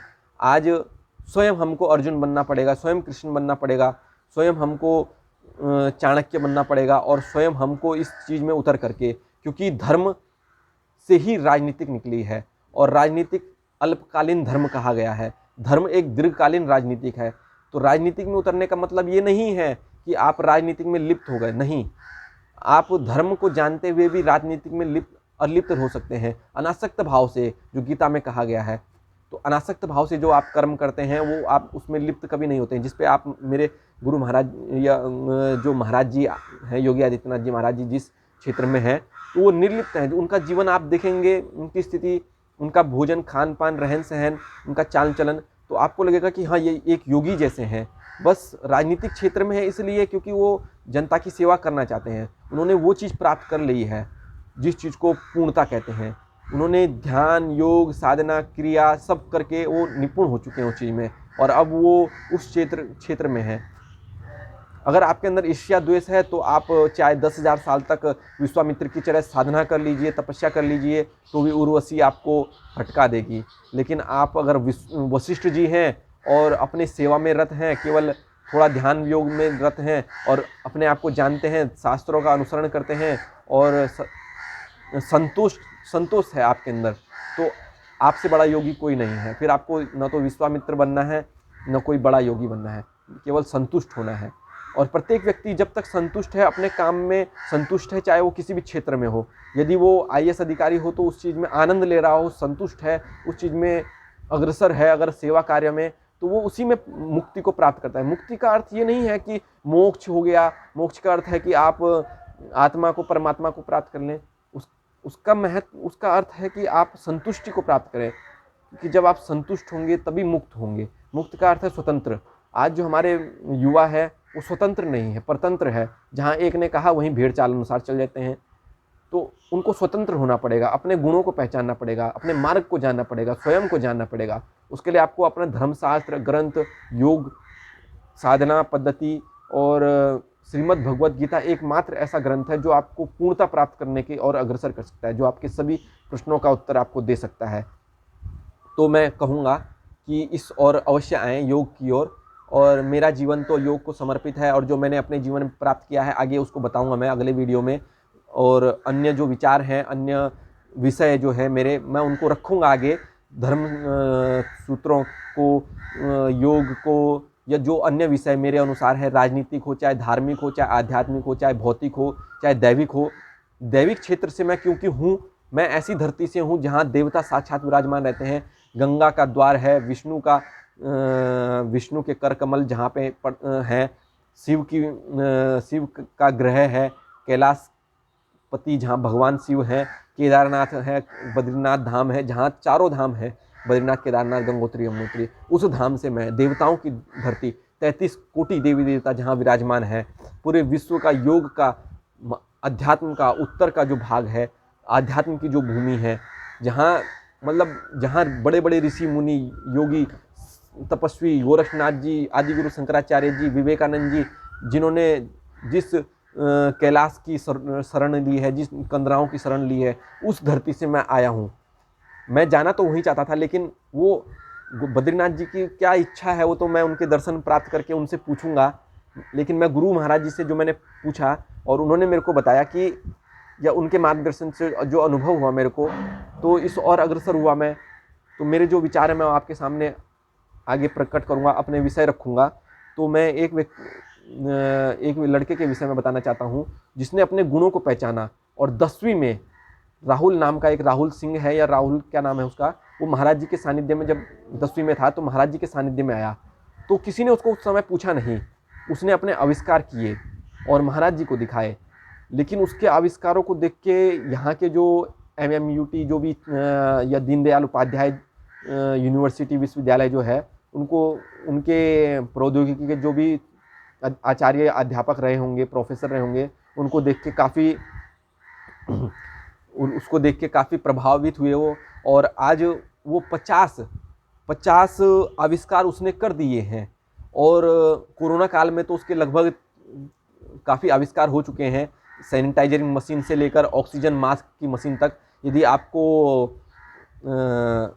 उसके विषय में कुछ जानना हो तो राहुल नाम से सर्च कीजिएगा, या फिर अखबार में भी उसका नाम आया था। आज दिनांक 1 मई है और आज के उसमें उसका नाम तीसरे चौथे पेज पे है, शायद मैंने पढ़ा है तो इस विषय में। तो वो भी अपने उसने अपने गुणों को पहचाना और आज 12वीं क्लास में रहते हुए मात्र 15-16 साल का लड़का, मैंने बहुत सारे ऐसे देखे हैं जो 13-13, 14-14 साल के लड़के हैं और वॉशिंग मशीन ऐसी बना रहे हैं जिससे पानी का रिसाइकल हो सकती है पानी का। और बहुत सारे ऐसे व्यक्ति हैं जो मतलब हमारे यहाँ बहुत सारे ऊंचू मांगड़ू हैं मैं कहना चाह रहा हूँ, लेकिन बस वो अपनी क्षमता को नहीं पहचान रहे हैं, वो अपने गुणों को नहीं पहचान रहे हैं। उनको स्वतंत्र होना पड़ेगा। भले ऊंचू मांगड़ू के माता पिता नहीं थे, लेकिन आपको भी अपने माता पिता को थोड़ा त्यागना पड़ेगा कुछ सालों तक, क्योंकि हमारे जो मैंने अभी बताऊंगा आपको धर्मशास्त्रों में, हमारा धर्मशास्त्र मैंने कहा ना मूल वही है। जो हमारे 4 आश्रम बनाए गए थे वो इसीलिए बनाए गए थे ताकि आप स्वतंत्र हों 25 साल तक गुरु की शरण में रहते हुए। ब्रह्मचर्य का जो आश्रम है उसमें अपने गुणों को निखारें अपने, चाहे वो हमारे जो वेदांत वाले थे तो उन्होंने अपने अपने गुणों के अनुसार वेदों का अध्ययन किया। किसी ने ऋग्वेद, किसी ने यजुर्वेद, सामवेद, अथर्ववेद, किसी ने वेदांत, किसी ने उपनिषद, तो अपने गुणों के अनुसार उनको ग्रहण किया। किसी ने आयुर्वेद, किसी ने धनुर्वेद। अब अर्जुन था, अर्जुन अगर आयुर्वेद भी जान लेता, धनुर्वेद भी जान लेता, ये वेद वो वेद सबको जान लेता, तो क्या वो धनुर्वेद में पारंगत होता? नहीं। तो वो उसमें पारंगत इसलिए हुआ क्योंकि उसने पूर्ण समर्पण अपने गुणों को कर लिया, क्योंकि वो अपने गुण को जानता था। उसने कहा कि मैं धनुर्विद्या में पारंगत हूँ तो मैं उस और गया। उनके गुरु को उनके गुरु ने उनको पहचाना। मैं आपके से कह सकता हूँ कि आपके जो गुरु हैं, सच्चे मार्गदर्शक हैं, आपके जो लीडर हैं, वो आपके अंदर उस चीज़ को जानते होंगे। उनका अनुसरण कीजिए, उनके मार्ग में जाइए। यदि आपको ऐसे गुरु नहीं मिल रहे हैं तो मैं कह रहा हूँ कि आपको ऐसे गुरु गोरखनाथ मंदिर में साक्षात गंभीरनाथ जी महाराज जी के रूप में ऐसे गुरु मिलेंगे। बस आपको उनको अपना सब कुछ समर्पित करना पड़ेगा। समर्पण का अर्थ ये नहीं है कि यहाँ आइए ये कीजिए, नहीं। बस उनको समर्पण का अर्थ है कि उनको मानना पड़ेगा, उनको अपना इष्ट मानना पड़ेगा, उनको अपने अनुसार अपने दैनंदिन जीवन में थोड़ा समय देना पड़ेगा। भले 10 मिनट दीजिए, 15 मिनट दीजिए, मैं आपको बताऊंगा इस वीडियो में आगे। तो आपको स्वतंत्र होना पड़ेगा ऊंचू मांगड़ू की तरह। तो उस राहुल को अवश्य आप देखिएगा और आप उससे सीख ले सकते हैं कि आप 25-30 साल होके इस चीज़ में डूब करके एक IAS की तैयारी कर रहे हैं। मैंने तो यहाँ तक देखा है कि 40-50 साल का एक व्यक्ति और अभी तक IAS की तैयारी कर रहा है, लेकिन अभी तक निकला नहीं है। तो आप निकलते कहाँ हैं ये नहीं मायने रखता है, आपके अंदर क्या गुण है, उन गुण को कैसे निकालते हो आप, वो मायने रखता है। तो मैं बताना चाहता हूँ आपको योग साधना पद्धति, एक केवल आपको आसन में बैठना है। किसी भी आसन में बैठिए, कोई भी आसन हो जिसमें आप सुखपूर्वक बैठ सकें, 15 मिनट 10 मिनट उसमें बैठिए। आप केवल आपको अपने विषय में चिंतन करना है कि मैं किस लिए हूँ, क्या हूँ मैं, क्यों हूँ, किस लिए हूँ। इसके साथ ये चिंतन करना है कि मेरे विचार क्या हैं, मैं किस गुणों से निपुण हूँ, कि क्या गुण है मेरे। आज यूट्यूब में देख लीजिए, आप अपनी संस्कृति को बढ़ावा दे सकते हैं या यूट्यूब के माध्यम से अपने गुणों को, अपने चाहे किसी भी क्षेत्रों में, मैंने ऐसे देखे हैं जो अपनी संस्कृति, अपने क्षेत्र को इस ओर अग्रसर कर रहे हैं। मैं एक व्यक्ति के विषय में और उनको प्रणाम करना चाहता हूँ। ऐसे कर्म योद्धा और कर्म योगी मैं महाराज जी की जैसे उनको देख रहा हूँ। और ऐसे व्यक्तियों को राजनीतिक क्षेत्र में भले न उतरना चाहें, लेकिन मैं कहना चाह रहा हूँ कि उतरना चाहिए उनको, भले निर्विरोध उतरें, क्योंकि ऐसे व्यक्ति ही हमारे देश का कल्याण और उद्धार और सही दिशा में ला सकते हैं। वो व्यक्ति हैं सोनू सूद। मैंने उनके विषय में काफ़ी सुना है और आपके लिए मैं कुछ भेंट भेजूंगा आगे। यदि आप इस वीडियो को देख रहे हो तो मैं आपके लिए एक भेंट भेजूंगा, कृपया उसको ग्रहण कीजिएगा। मेरे को आपका मोबाइल नंबर तो पता नहीं है, लेकिन मैं बात भी नहीं करना चाहता हूँ क्योंकि मैं इस चीज़ से खुद दूर हूँ। लेकिन ये ऑनलाइन क्षेत्र था तो मेरे को अपने विचारों को जनता के सामने और समाज के सामने प्रस्तुत करने के लिए और मेरे गुरु जी के विचारों को और उनकी मार्गदर्शनकर्ता के रूप में उनका जो अनुसरण मैंने किया है उसको मैंने दिखाने के लिए इस क्षेत्र में आना पड़ा मेरे को, अपने डर को भगाने के लिए और लोगों को कहने के लिए कि आप डरिए मत, स्वतंत्र हो जाइए। स्वतंत्र होने से आपको कुछ हानि नहीं होगी बल्कि लाभ ही होगा। तो मैं कहना चाह रहा हूँ कि आप किसी भी आसन में बैठ जाइए, कुछ विचार मत कीजिए, अपने विचारों को देखिए या प्राणायाम जो भी करना है आपको कीजिए, कुछ मत कीजिए, बस बैठ जाइए आप। मैं भी शुरू में ऐसे ही बैठा, 10 मिनट 15 मिनट बैठिए। उसके बाद जब आप विश्राम करने जाएं तो विश्राम करने जाएं या सुबह दोपहर शाम को 3 बार, सुबह दोपहर और शाम को। वो नहीं कर सकते हैं तो एक माला ले लीजिए, माला कीजिए किसी भी इष्ट की नाम से, ओम नमः शिवाय कहिए या ओम शिव गोरक्ष कहिए या कुछ भी कहिए, ओम नमो भगवती वासुदेवाय भी कहिए या गायत्री मंत्र पढ़िए या कोई भी मंत्र पढ़िए आप। बस मंत्र इसलिए होता है मन को नियंत्रित करने के लिए, जो यंत्र है वही मंत्र है।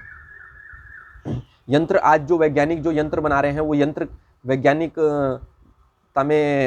आविष्कार हैं और प्राचीन काल में यंत्र कहलाते थे। यंत्र तंत्र जंत्र ये सब आप धर्मशास्त्रों में या प्राचीन काल के जो हमारे शास्त्र ग्रंथ हैं उनमें पढ़ सकते हैं। इसके विषय में आगे मैं चर्चा करूँगा।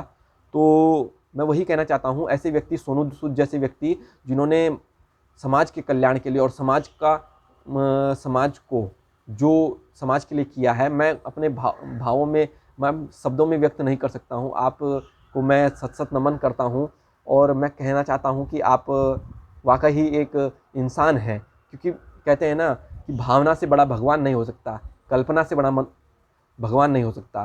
पूछते तो सब हैं लेकिन हर मनुष्य इंसान नहीं हो सकता। भगवान को तो सभी पूछते हैं, सभी भगवान को मानते हैं, लेकिन इंसान वही होता है जिसके अंदर इंसानियत है। जो सही समय में काम आए वही इंसान कहलाता है, वही अपना कहलाता है। लेकिन अच्छे समय में तो सभी काम आते हैं, अच्छे समय में जो बुरा है वो भी अपना हो जाएगा, वो सोचेगा मैं भी कुछ लाभ ले लूँ। लेकिन जो बुरे समय में काम आता है वही सच्चा मित्र है, सच्चा सहयोगी है और सच्चा मनुष्य है और सच्चा इंसान है।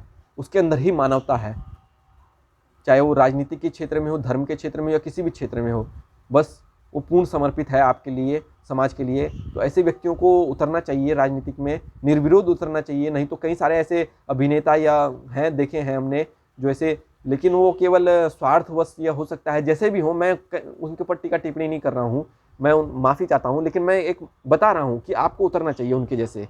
आप उतर सकते हैं और आप, मेरे को लगता है कि जितना बदलाव आप कर सकते हैं उतना कोई नहीं कर सकता है।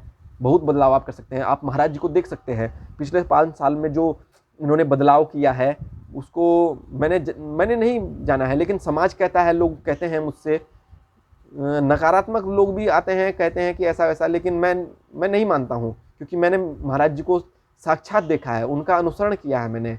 मैं आज जो भी हूँ उनकी कृपा से हूँ कि एक तुच्छ मनुष्य को उन्होंने यहाँ शरण दी। और आज जो मेरे पास कमरा है या मेरा लल्लू आजा उन्होंने, मेरा ये कालू दोस्त है, ये महाराज जी का ही, इससे सबसे ज़्यादा प्यार इसी से महाराज जी करते हैं और इसकी सेवा में मैं रत हूँ। ये मेरा कह सकते हैं सबसे प्रिय मित्र है। वो देख दी। तो इसके विषय में मैं आपको बताऊंगा बाद में। तो कह सकते हैं महाराज जी जो महाराज जी के सबसे निकट है यही है, क्योंकि इससे महाराज जी गले जब मिलते हैं तो, और मैं जब इससे मिलता हूँ मेरे को लगता है कि महाराज जी के गले मिल रहा हूँ। क्योंकि कहते हैं ना कि जब कोई पहले प्राचीन समय या पुराने लोग जो थे, तो जब कोई तीर्थ यात्रा पे जाता था तो जब वो घर आता था और कढ़ाई करता था, मतलब कढ़ाई का मतलब है कि पूजा या भंडारा करता था, तो लोग उसके चरण छूते थे। गांव वाले कहते थे कि आपके दर्शन कर लिए, इसका मतलब हमने साक्षात उन्हीं के दर्शन कर लिए जिनके दर्शन के लिए आप जा गए थे। तो कहने को बहुत कुछ है, लेकिन मैं यही कहना चाहता हूँ कि आप योग का वास्तविक मतलब समझिए। योग एक योगा क्रिया मात्र नहीं है। योग तो मन को निरोध करने की, से ऊपर उठने की, चित्त की वृत्तियों को शांत करने की, चित्त से ऊपर उठने की, अपने विचारों को जानने की, अपने मूल विचारों की ओर बढ़ने की, और अपने अपनी ओर बढ़ने की, स्वयं को जानने की और स्वयं को जानने की चेष्टा करने का नाम ही योग है। मैंने आज तक कभी कोई क्रिया नहीं की, कोई कुछ नहीं, मतलब मेरे को ना तो ज्ञान है, ना क्रिया है, ना मेरे पास कुछ नहीं है। बस मेरे पास अपने गुरु हैं और मेरे प्रभु हैं। बस उन्हीं की शरण में रह के जो भी मैं साधना या जो भी ध्यान वगैरह करता हूँ उसमें मेरे को इतना आनंद आता है। मैं आपको अपनी दिनचर्या बताना चाह रहा हूँ, क्योंकि जब इतना सब कुछ बता दिया है तो दिनचर्या उसे, मैं रात को लगभग 10:30-11 बजे या 11:30 बजे कभी कभी तो पिक्चर देखता हूँ। तो कभी कभी देखता हूँ, मतलब देखता तो मैं हूँ, लेकिन कभी कभी रात को जब देखता हूँ, वैसे ध्यान अवस्था में ज़्यादा बैठा रहता हूँ, तो लगभग 11:30-12 बजे विश्राम के लिए जाता हूँ मैं। उसके बाद मैं मुश्किल से 2-2.5 घंटे विश्राम करता हूँ, क्योंकि एक सामान्य मनुष्य जो है वो 45 से 50 मिनट का ही निद्रा लेता है। बाकी समय या तो वो कुंठित अवस्था में होता है, विचारों में खोया होता है, स्वप्न में, या फिर वो मतलब स्वप्न में ही अवस्था में खोया रहता है, सुसुप्ति अवस्था में नहीं रहता है, या स्वप्न अवस्था में ही अधिकतर रहता है। लेकिन एक जो योगी है, गोरखनाथ जी ने कहा है कि पहले पहर सब कोई जागे, दूसरे पहर जागे भोगी, तीसरे पहर तस्कर जागे, चारों पहर जागे योगी। अर्थात योगी जो है वो सोते हुए भी जागता है। वो मैं आपको बताऊंगा कि वो निंद्रा कैसे लेते हैं, किस अवस्था में लेटना होता है, किस अवस्था में बैठना होता है। तो वो जो है, एक योगी जो है वो चारों पहर जागता है। वो शरीर उसका विश्राम कर रहा होता है, लेकिन उसका मन, उसके जो कान है, इंद्रियां जो हैं वो जागृत होती हैं। तो उसको सुसुप्ति अवस्था जो होती है उसको कहते हैं, या तुर्यावस्था भी कह सकते हैं। तुर्यावस्था का अर्थ है कि अपने में तन्मय हो जाना। आपके अंदर जो स्वयं है, हमें जाप करने की आवश्यकता तब तक है जब तक हम शरीर से जाप हमारे बाहर निकल रहा है। जब आपका शरीर स्वयं जाप करने लगेगा, आपका मन, आपकी आत्मा, जब तक आप आत्मा का जाप कर रहे हैं तब तक आत्मा का जाप करते रहिए।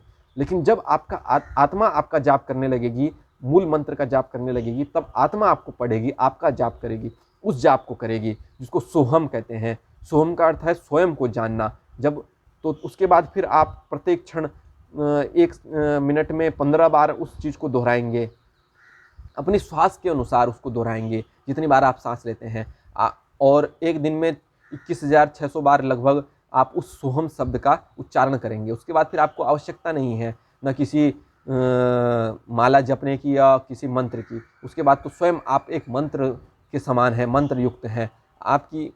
मैं आपको एक बात बताना चाहता हूँ, लोग कहते हैं कि हमको ये नहीं पता, वो नहीं, लोग कहते हैं कि ये वो सो, लेकिन आप सब कुछ जानते हैं। हम कहते हैं आप भटकते हैं तो केवल अपने मन के कारण। उसको रोकिए, उसको आत्म तत्व में मिलाइए। इसका मूल है हमारे धर्मशास्त्र, जो आपको इस ओर ला सकते हैं। मैंने क्योंकि उनका अनुसरण किया है, मेरे को उनका प्रभाव पता है, मैं उनका अनुसरण करके उस रास्ते पे चला हूँ, इसलिए मैं आपको केवल वही बताऊंगा कि आप धर्मशास्त्रों का अनुसरण कीजिए। हिंदी में पढ़िए, एकमात्र धर्म ग्रंथ श्रीमद् भगवत गीता को आप पढ़िए, लेकिन उसको पढ़िए तो 18 अध्यायों को 18 दिन पढ़िए या धीरे धीरे करके पढ़िए, लेकिन रोजाना पढ़िए, निरंतर पढ़िए, और तब तक पढ़ते रहिए जब तक आपके मन के संशय या आपके प्रश्न खत्म ना हो। तो मैं वही कहना चाहता हूँ। तो मैं कह सकता हूँ, तो योग का अर्थ ये नहीं है कि आप कुछ भी आसन वगैरह करके, नहीं, वो तो केवल आपके शरीर का शोधन है। वो तो आप सेवा करते रहिए, आप जिस काम में हैं उसको आनंद से करते रहिए, उसी में आपका मन लगेगा। मैं कह रहा हूँ ना कि सोनू सूद जी, वो भले व्यायाम वगैरह करते हैं, जो भी करते हैं, उनका शरीर स्वस्थ है, लेकिन जिस चीज़ में वो आनंद में जब डूबे होंगे तो वो निरंतर उसी में लगे रहे होंगे। उनका स्वास्थ्य, उनको पता ही नहीं रहा होगा कि मेरा स्वास्थ्य कैसा है, मेरा शरीर, वो बस सेवा में लगे रहेंगे। मैं खुद कह रहा हूँ ना कि मैं जब यहाँ पे सेवा में लगता हूँ तो मेरे को पता नहीं रहता है कि शरीर को विश्राम चाहिए कि क्या चाहिए, नहीं, वो आनंद में लगा रहता है, बल्कि उसके अंदर और ऊर्जा आती है।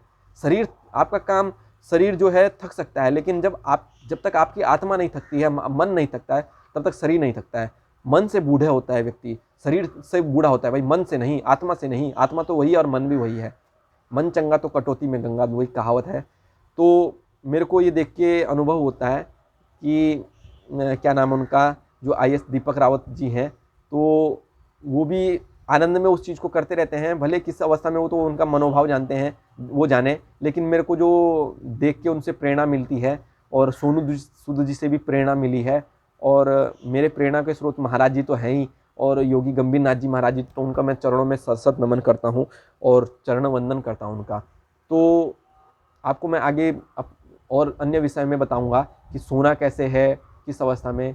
बस आप 15 मिनट अपने आप को अवश्य दीजिए, 15 मिनट 3 बार एक दिन में मात्र सुबह, दोपहर और शाम को। सुबह 5:30-6 बजे के लगभग, दोपहर में 10-11-12 बजे जब भी आप देना चाहें, और शाम को 6-7 बजे।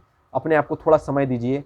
और जो एक आसन है जिसको शवासन कहते हैं, शवासन में आप जब ध्यान कर थोड़ी देर बैठ करके शवासन में लेटेंगे, दोनों टांगों को थोड़ा 1 गज की दूरी पे रखिए, हाथों को उनके बगल में इस प्रकार रखिए कि हथेली ऊपर की ओर हो, और अपने इसके नीचे मैंने जो सुरक्षा वाले बाबा जी आते हैं यहाँ पे महाराज जी के साथ, उनमें एक दिग्विजयनाथ जी महाराज बाबा जी हैं जो दिग्विजयनाथ महाराज जी के नाम राशि हैं। तो इस प्रकार इसको बटोलिए दोनों तरफ से, और इसको इस प्रकार जब आप लेटेंगे नीचे, तो इसको धरती में तकिया की जगह लगा लीजिए, और इसकी यहाँ पे अपने इस ठोड़ी को जो है यहाँ पे रख दीजिए कि हिले डुले नहीं। आप 10-15 मिनट बाद रिलैक्स हो जाइए, और अपना ध्यान हो सके तो अग्र बिंदु पे या फिर नासिका केंद्र पे केंद्रित कीजिए। उसके बाद आप 15 मिनट बाद इस अवस्था में होंगे कि आपका शरीर जागृत होगा, लेकिन आप जो है विश्राम अवस्था में होंगे। आपका सब कुछ काम कर रहा होगा, लेकिन आपको परम विश्राम की अवस्था में होंगे, आप सुसुप्ति अवस्था में जिसको बोलते हैं उसमें होंगे।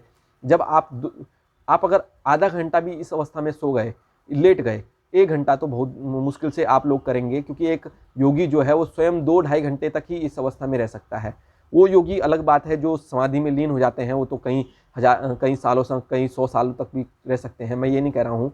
हैं उदाहरण है आपके सामने, योगी बहुत सारे ऐसे योगी हैं, सुंदरनाथ जी को देख लीजिए, गंभीरनाथ जी महाराज जी खुद इसके उदाहरण हैं कि कई महीनों तक वो समाधि इस अवस्था में बैठे थे। लोगों को दर्शन देने के लिए जब निकलते थे तो पता नहीं कितने महीने बीत जाते थे। तो मैं वही नहीं कह रहा हूँ। तो आप 1.5-2 घंटे, जो खासकर पुलिस वाले बाबा जी, मेरे जितने भी पुलिस वाले बाबा जी हैं उनसे काफ़ी मित्रता है मेरी। यहाँ पे खिचड़ी मेला में आते रहते हैं और महाराज जी के साथ हैं, तो उनको देख के मेरे को लगता है कि नहीं, फौजी ही कम नहीं है देश की सेवा में। यदि पुलिस वाले ना हो तो हमारा देश जो है आतंकवादियों से भर जाए। तो हम इनको समझ नहीं पा रहे हैं, और समझने का मूल कारण है कि हम खुद की कमजोरियों को, या कह सकते हैं खुद को, या खुद के ही कारण हम अपने आप को इनको गलत कहते हैं, खुद के कारण। क्योंकि जो इनके हम कहते हैं ये भ्रष्ट है, ये ऐसे हैं वैसे हैं, बनाया तो हमने है ना। हमने एक जल्दी के लिए, कहीं भी चाहे जल्दी हो चाहे छूटने के लिए हो, गलत रास्ता अपनाया, और ये इनको अपना उस चीज़ का आदी बना दिया। तो जब हम सही होंगे तभी तो दूसरा सही होगा।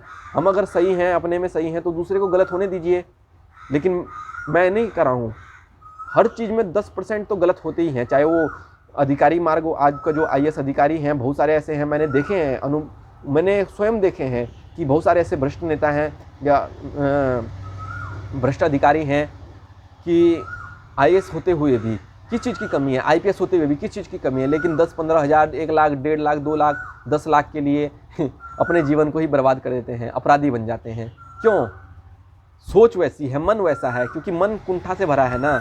तो इन लोगों को मैं बताना चाहता हूँ, इस अवस्था में सोएंगे तो क्योंकि ये निरंतर काम करते रहते हैं, 24 घंटे ड्यूटी करते हैं, तो इनको मैं बताना चाहता हूँ कि इस अवस्था में जब आप सोएंगे तो मुश्किल से आप 1 घंटा में इतना ऊर्जावान हो जाएंगे कि पूरा दिन लगभग जितना आप 10-12 लगभग 6-7 घंटे की नींद में हो सकते हैं, इस 1-1.5 घंटे में आप इतना आराम हो जाएंगे, आपको आराम मिलेगा, इतना आपको अनुभव मिलेगा इस चीज़ का।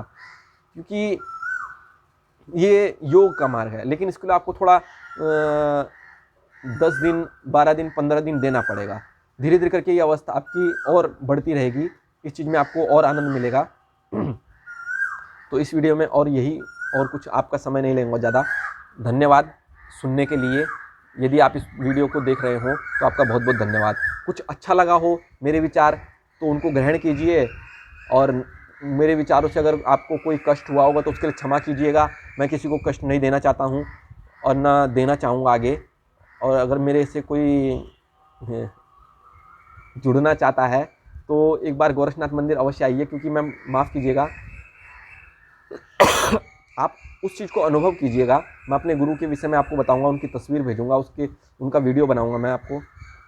उनके उपदेश बताऊंगा मैं आपको, लेकिन अगले वीडियो में। तो उनके ही कृपा से मैं यहाँ पे हूँ, उनको सत सत नमन करता हूँ। ओम गुरुदेवे नमः, ओम गंभीर नाथाय नमः, ओम आदेश बाबा जी, आदेश आप सबको आदेशम। तो धन्यवाद आपका ये वीडियो देखने के लिए। आदेशम आदेशम आदेशम।